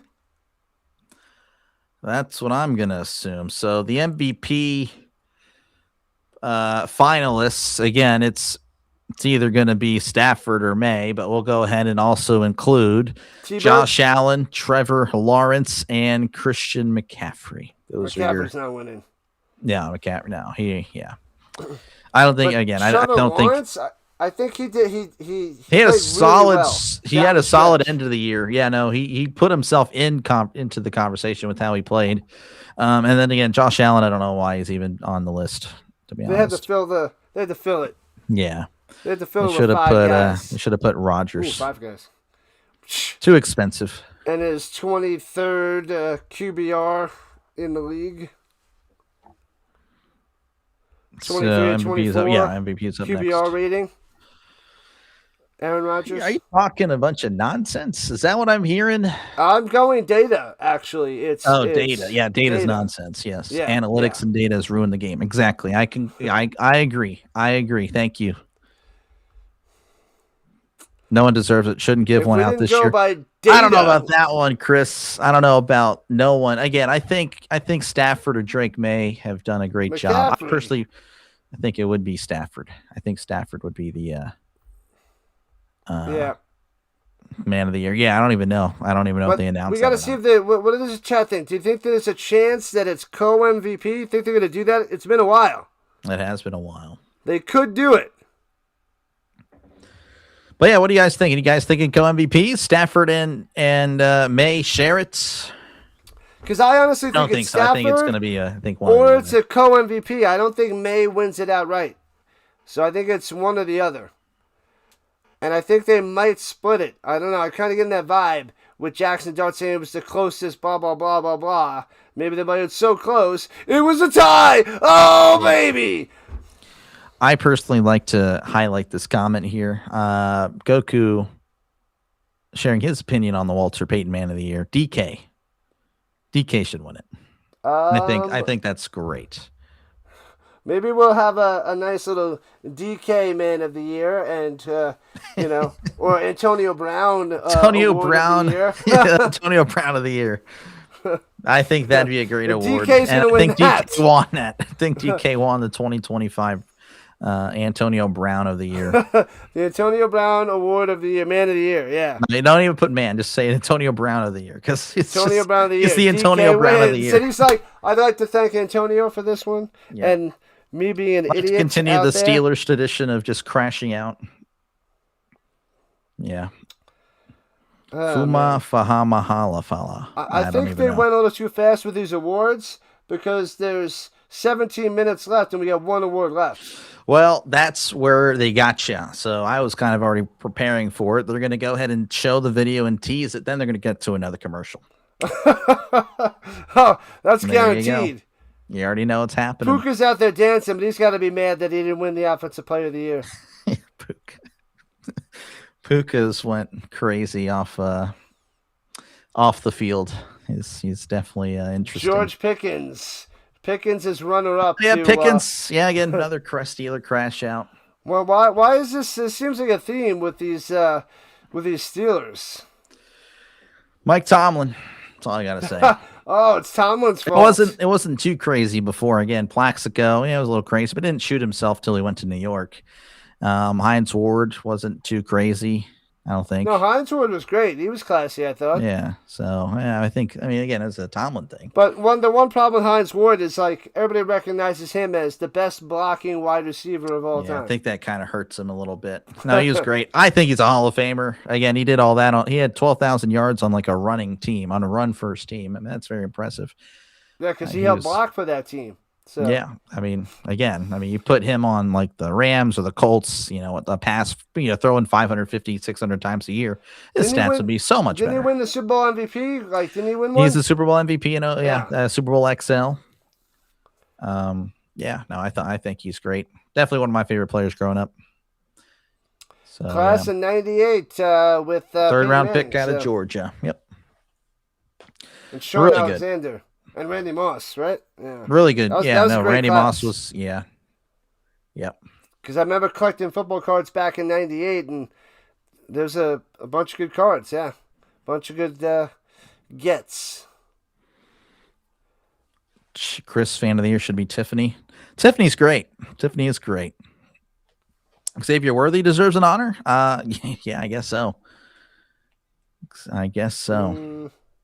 Xavier Worthy. Oh, Steve Young, and who's that with her? No idea. Celebrity. Again, I figure since you guys watch all the movies. I don't know. I feel like you. Here's a movie buff. It's like, oh man, you don't watch movies. So why do you even do with your life? Well, you guys don't even know who's on the screen. So come on. Come on. Who really doesn't watch the movies? I mean, I don't have too much time. You know what? I haven't seen many movies in the last 10 years, like new movies. And I don't think I'm missing anything. But Scream 7 is coming out. I don't do horror. Sorry. I watched the Iron Lung. You don't do anything. That's redundant. I watched the Iron Lung. I actually went to and saw the Iron Lung. I actually saw that a few days ago. The Iron. What is that? I don't the Iron Lung. It's a movie. It just came out in theaters. Well, my life is like teaching math to high schoolers and then watching football and then other sports, everything, and then sleeping. And eating. Well, apparently you don't do movies. Apparently you were just complaining that I don't watch. I used to do a lot of movies. Now you're fitting it in. Okay, I've seen a lot of movies, the classics, the movies you're supposed to see. But I see. Bang! There it is. Matthew Stafford, MVP. Well, congratulations to Matthew Stafford. Again, I kind of figured that would happen. That makes things interesting for Matthew Stafford and his Hall of Fame chances. Exactly. That is perfect on, the NFL honors. So he's got a NFL MVP, a Super Bowl win. Let's go. Yeah, I still don't think of him as a Hall of Famer, not going to lie, but the way again it's going now, he's probably going to get in. Yeah, I would put him over Eli. He's building a resume. He's been doing it a long time too. Yeah. Would you put him in over Eli? Well, the thing that Stafford has is like he's got an NFL MVP, which Eli doesn't even come close to. Like, does Eli? I don't think Eli has any All Pros. I mean, Stafford, he's got to have an All Pro. No, right? He's got it this year. I mean, Stafford, I'm sure he does. I mean, this year, Stafford is dangerous. Nobody during the regular season. So Eli was never dangerous during the regular season. What does he have? 1 or 2 4,000 yards seasons? Like Stafford puts up stats. Bit more. Stafford has actually, this is his first All Pro this year. Yeah. But that is more than Ben. Ben actually never had an All-Pro. But again, in my argument for that is, he had Peyton Manning and Tom Brady for his whole career, essentially. And then, of course, once Peyton retired a few years later, Patrick Mahomes was there. So, unfortunate. But well, that's a huge ring on it. Holy cow! Yeah. Super Bowl ring. Wow. Anyway. Golden Corral deserved the Best Buffet Award. Oh, terrible. So Stafford, he's in the group with Dilfer and Brad Johnson. I would not do that. I think that's a little disrespectful to Stafford. Again, I'm not the biggest Stafford guy here. No, I for sure. Again, if it were up to me, I would not put him in the Hall of Fame. I think he probably gets in, but I would not put him in the Dilfer Brad Johnson tier. That's unless I just miss. Oh, you're talking about Eli. I still wouldn't put Eli in that category, but again, I wouldn't put Eli in myself. But if you put Stafford's stats up against Eli Manning, it's not even close. Not even close. Yeah. So I don't know. I think this kind of like pushes him in. I do think he will probably get in now. And he's doing it later on in his career. So it's I think so. Again, what I've been kind of saying the whole year, but also kind of tonight again, the NFL's kind of deteriorated. So you're kind of seeing again these older quarterbacks that have been played in a much more difficult era have a lot of success. And Flacco again, is he great? No, but he's looking much better than he probably would have if the NFL continued its path. He wouldn't even be playing anymore if the NFL were like that. Jacoby Brissett is throwing for tons. All these guys, and then it's. Well, who else? Who else is that? Like Philip Rivers, after a game, he was actually looking decent. You're spot on. Philip Rivers didn't even play for 5 years, and he came back and was actually the first game. He was a drive away from beating the Seahawks, who, by the way, are playing in the Super Bowl this year. Yes. So keep that in mind. They could have beat the Seahawks.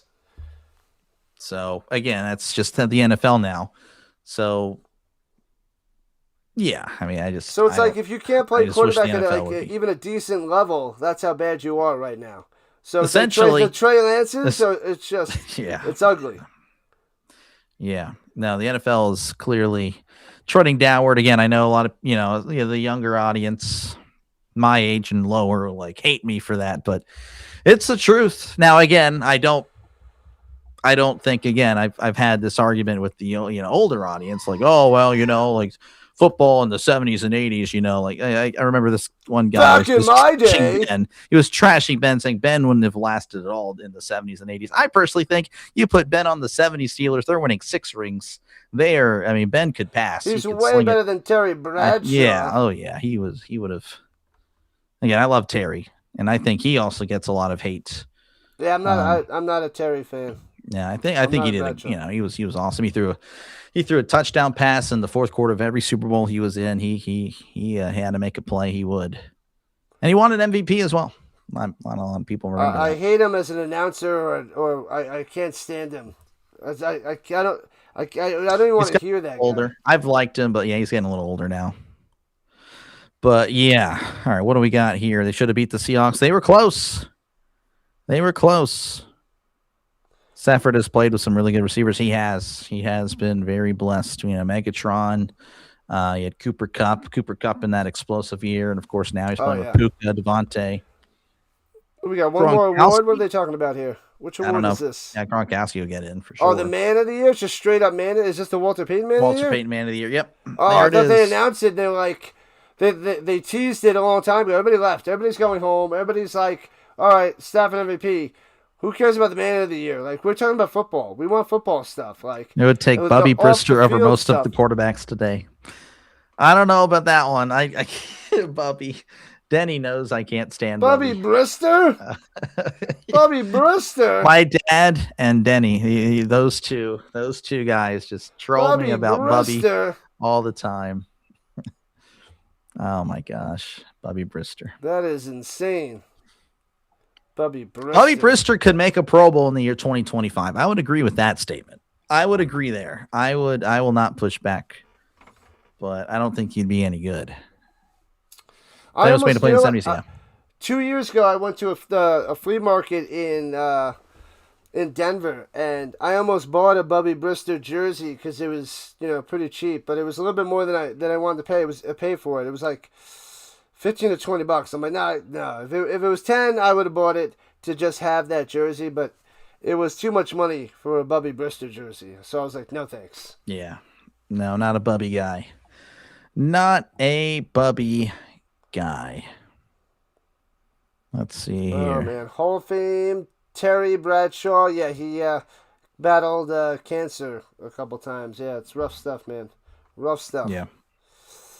I don't wish him any, No, anything I bad to mean, happen again, to him. But like, I I love just don't Terry. like his announcing it there. Oh, No, I'd say I'll push back there. I don't think he's overrated at all. I think everyone says he's overrated. So by that, if everyone says he's overrated, then he becomes underrated by default. Because I don't see many people banging the table for Terry Bradshaw as far as a great quarterback, and I think he was a great quarterback. Again, I don't think we should punish a guy for playing on a great defense. But yeah, everyone says he's overrated, that he was trash, that he was carried. And by default, that means he's not overrated anymore. So I think, well, it's not sorry. everybody. It's a small amount of people that are. People, you'd be surprised. Maybe I spend too much time in the football chat rooms, but I mean, whenever people pretty much bring up like what their views of, quarterbacks are, then Terry Bradshaw's brought up, everyone says, oh, he's overrated. I mean, the comments, overrated, overrated, overrated. Well, who's overrating him if everyone says he's overrated? It's a genuine question. That's all. Just want to know who is it, because it's not we me. should find out. We Yeah, gotta I know. guess so. We got to figure this out. Yeah, We're gonna have to do the polls on the streams and just gotta do the polls. I need to do more polls. Yeah, it'd be fun just to kind of pick the brain of the yeah, I forgot to set chat one subscribers. up for this one, but I don't think. Well, I don't even know how to work it on a restream, so I don't even know if I can control anything. But well, you just set them on YouTube, and then I guess so. Yeah, it doesn't matter. Doesn't matter. Oh, I missed the. I think they just showed the Walter Payton Man of the Year. Did I miss it? I'm not too sure. I apologize if you guys are really worried about that. I don't think many people are, but well, I know a lot of people left, so I'm assuming no. Yeah, everybody's going to take a nap, and they're like, "All right, well, that was fun," but yeah. No, man, that was fun. Again, appreciate you guys for hanging out. Make sure again to like and subscribe. Going to post Rhino's link in the chat. Yep. Make sure to sum it up over there. Well, let's just recap the Hall of Fame there, delay, and the MVP, the two main things of this whole thing. So that's what we came here for. That's what we wanted to see. And, yeah. So the Hall of Fame class and the MVP, that's what I wanted to see most of all. Yeah, so I was definitely excited about it. Again, I was just a little disappointed with some of the nominees, but I was satisfied with Drew Brees, Larry Fitzgerald, Luke Kuechly. Again, I think us three were all lockstep there. If I'm correct, you were good with Kuechly, right? Yeah. Those three I thought were locks. And then, of course, you were happy with Vinatieri. I was not. And then I think we were both kind of like, Craig probably didn't need to be in there. Yeah. So I thought he was going to maybe get voted in as not part of the five, as like that other guy. So that was kind of iffy there with that. Mm-hmm. By the way, Bobby Wagner is your Walter Payton Man of the Year. So Bobby Wagner, he's been playing forever. He's been playing with Washington now. Oh, my bad. Yeah, I just brought you back in. Sorry. If I move like the little earpiece thing, the wire that moves, that sends it haywire. So that's what. Right. You just can't touch that wire. I'm sorry, man. Yeah, when I shift and I move, it's like rah. Yep. Can't do it. Nope. All right. So the assistant coach of the year, Josh McDaniels. Again, I don't think that award really changed any of our lives. Defensive player of the year was Myles Garrett. I was a little disappointed it went to him, but again, sack record, I think it kind of makes sense. I think we're both understand that. I don't know who you were going with Garrett. I can't remember. Yeah, with the sack record, that seals the deal. Yeah. Otherwise, I was going to go Anderson, but yeah, I thought it was Will Anderson, but I think it might be Houston, playing in Houston, which I know Cleveland's not much of a bigger market. But the Browns had like the number one defense, and it was because of Myles Garrett and sack record, so it makes sense. Yeah, for sure. Offensive rookie of the year was Tatori McMillan. Again, up and coming receiver in the NFL, playing for the Panthers. Again, got 1,000 yards with Bryce Young. Very impressive stuff. I felt like he was slow starting that year. I think like the first 4 or 5 weeks, it's like you didn't hear about him, but the end, he stepped up his game. Mm-hmm. Yeah, no, I agree. He kind of switched with Egbuka, kind of stole his mojo. Exactly. Protector of the year again. Protector of the year was something Rhino was really looking forward to tonight. Joe Tooney won it. Tooney, he baby! was really happy with it. Comeback player of the year was Christian McCaffrey. Again, he's been battling injuries forever, and then had a heck of a year. I mean, he was nominated for MVP and Offensive Player of the Year. So hats off to him. Almost had 1,000 year. Coach of the year was Mike Vrabel. Again, a lot of solid nominees. Could have went to anyone, but Mike Vrabel, of course, taking over a team that went 4-13, taking them to the Super Bowl. That's tough to beat. It's tough to beat. Defensive Rookie of the Year was Carson Schlesinger. Again, I can't really remember how. I think I've said Schlesinger. It doesn't really matter. He's your defensive rookie of the year. Yeah, he's really good for the Browns. Browns have another stud on that side of the ball. They have a lot of studs on that side of the ball. Offensive Player of the Year was Jackson Smith-Njigba. Again, he's just one of the most dynamic, explosive players. I mean, it's like every time Darnold throws to him, he's open. I mean, his route running is unbelievable.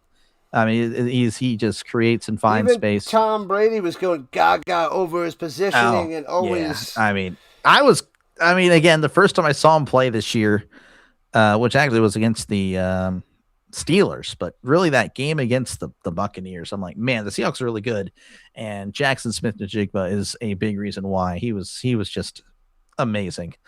It's 5 or 6 more years of that, I'm already putting him in the Hall of Fame. I don't care.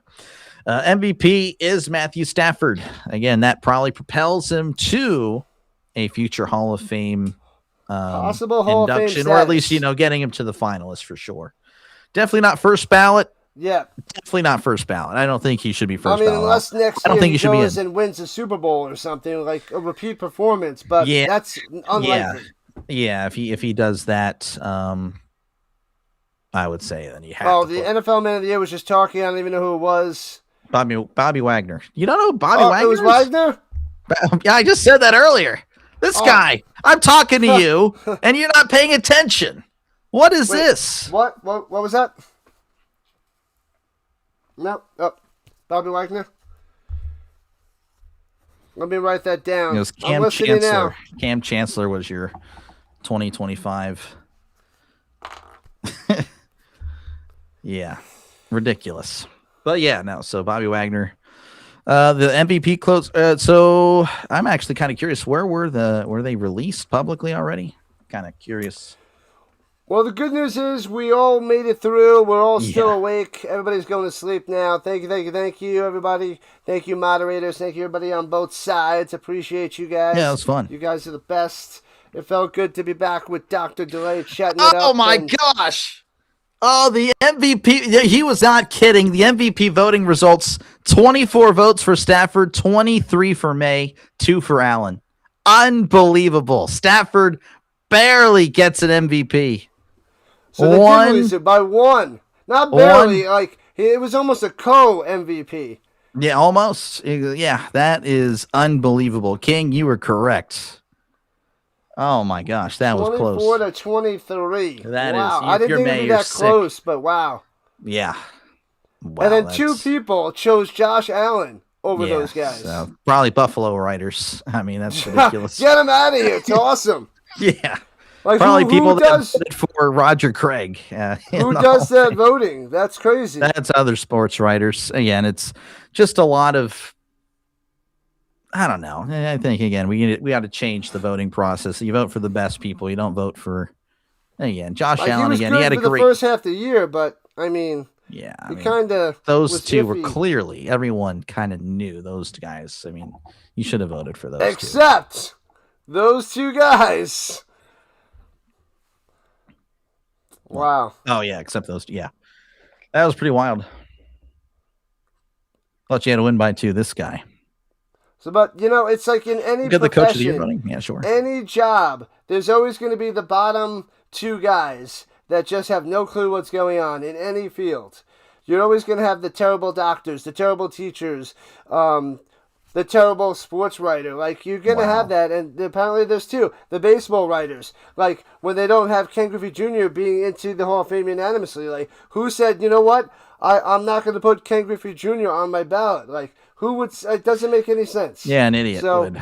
So I have a list. I mean, I don't know how much time you have left. I can kind of go over some of the voting here. NFL Offensive Player of the Year. JSN 14 votes. McCaffrey at 12. So Puka was at 8. So Puka was third. Bijan 6. May at 5. So that was really close. I didn't think McCaffrey would be that close. I thought Puka would have been closer than. That was pretty shocking. Wow. Same. So Schlesinger just kind of ran through 40 votes for him, 7 for Eminwari. Not even close. Wow. Okay. Coach of the Year was really close. So Vrabel had 19, Cohen at 16. So again, I was saying Cohen could be a sneaky pick there. McDonald had 8. Shanahan 6, Johnson with 1. So Johnson only got Johnson's 1 only vote. at the bottom, and the fans in our chats are like, "Ben Johnson, what is wrong with you?" 1.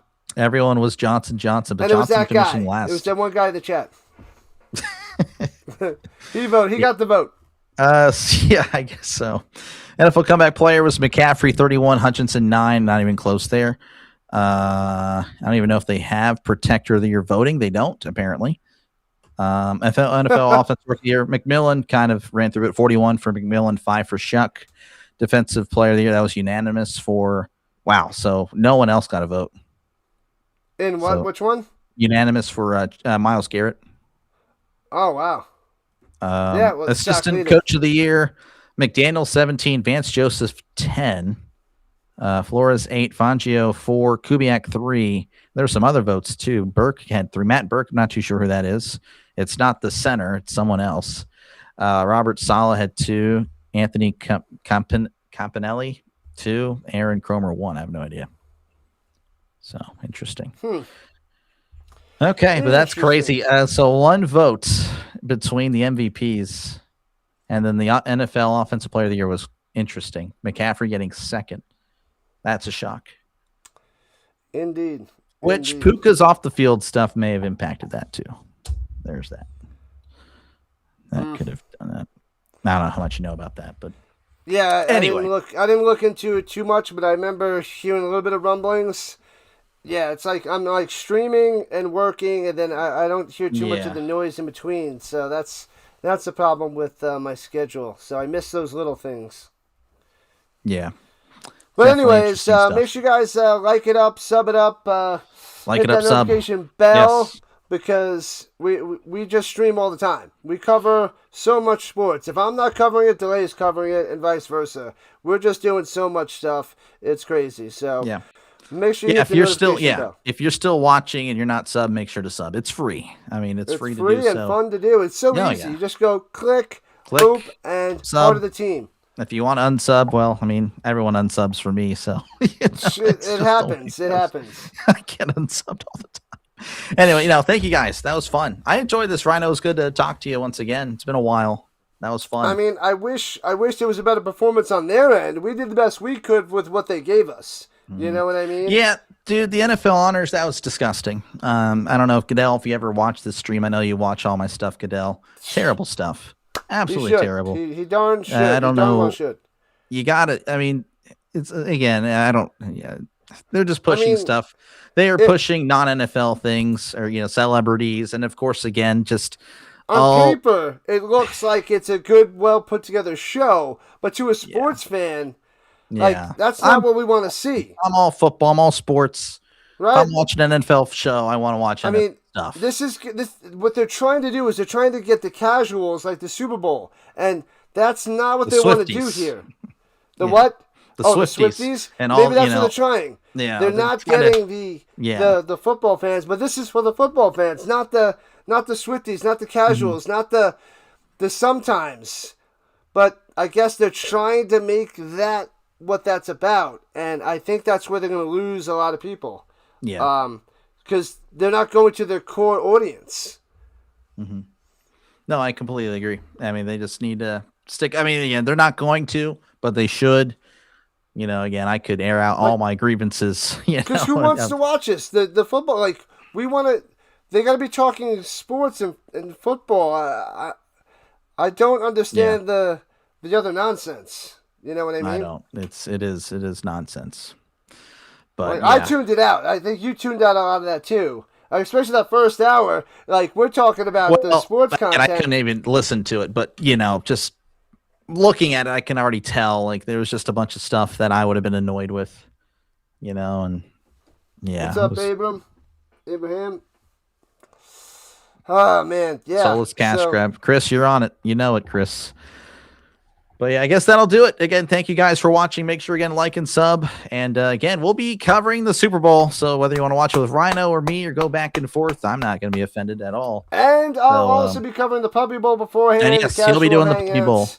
If anybody's interested, I never covered that before, but hopefully it's better than this. Hopefully it's better than but I don't know. Hopefully. But we'll do a hangout. I'll be eating, drinking, hanging out with a couple of dogs in my family, and we'll watch a Puppy Bowl together before the Super Bowl.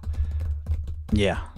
No, that'll be fun. I'll probably pop in. What time is that? What time is the Puppy Bowl? I think it's 11 o'clock my time, which is 1 o'clock on the East Coast. 1 o'clock Eastern. Okay. And it's like a 3-hour thing, supposedly. But, oh, jeez. I had my Magic Man. If you know Magic Man, Magic he's like, Man, yeah. If you got to cover the Puppy Bowl. He said this for like the last 3 years. I'm like, I don't even know what the freak that thing is. Yeah. And then it was at like 5,000 subs, and it was like 2 months away from the Super Bowl. I'm like, if I get 7,000 subs, I'll do it. And I got this like huge crazy push, and they're like Puppy Bowl, and I hit 7,000. So I said it. I got to do it. So. Yeah. So I will probably tune in for a little bit, but yeah, good luck.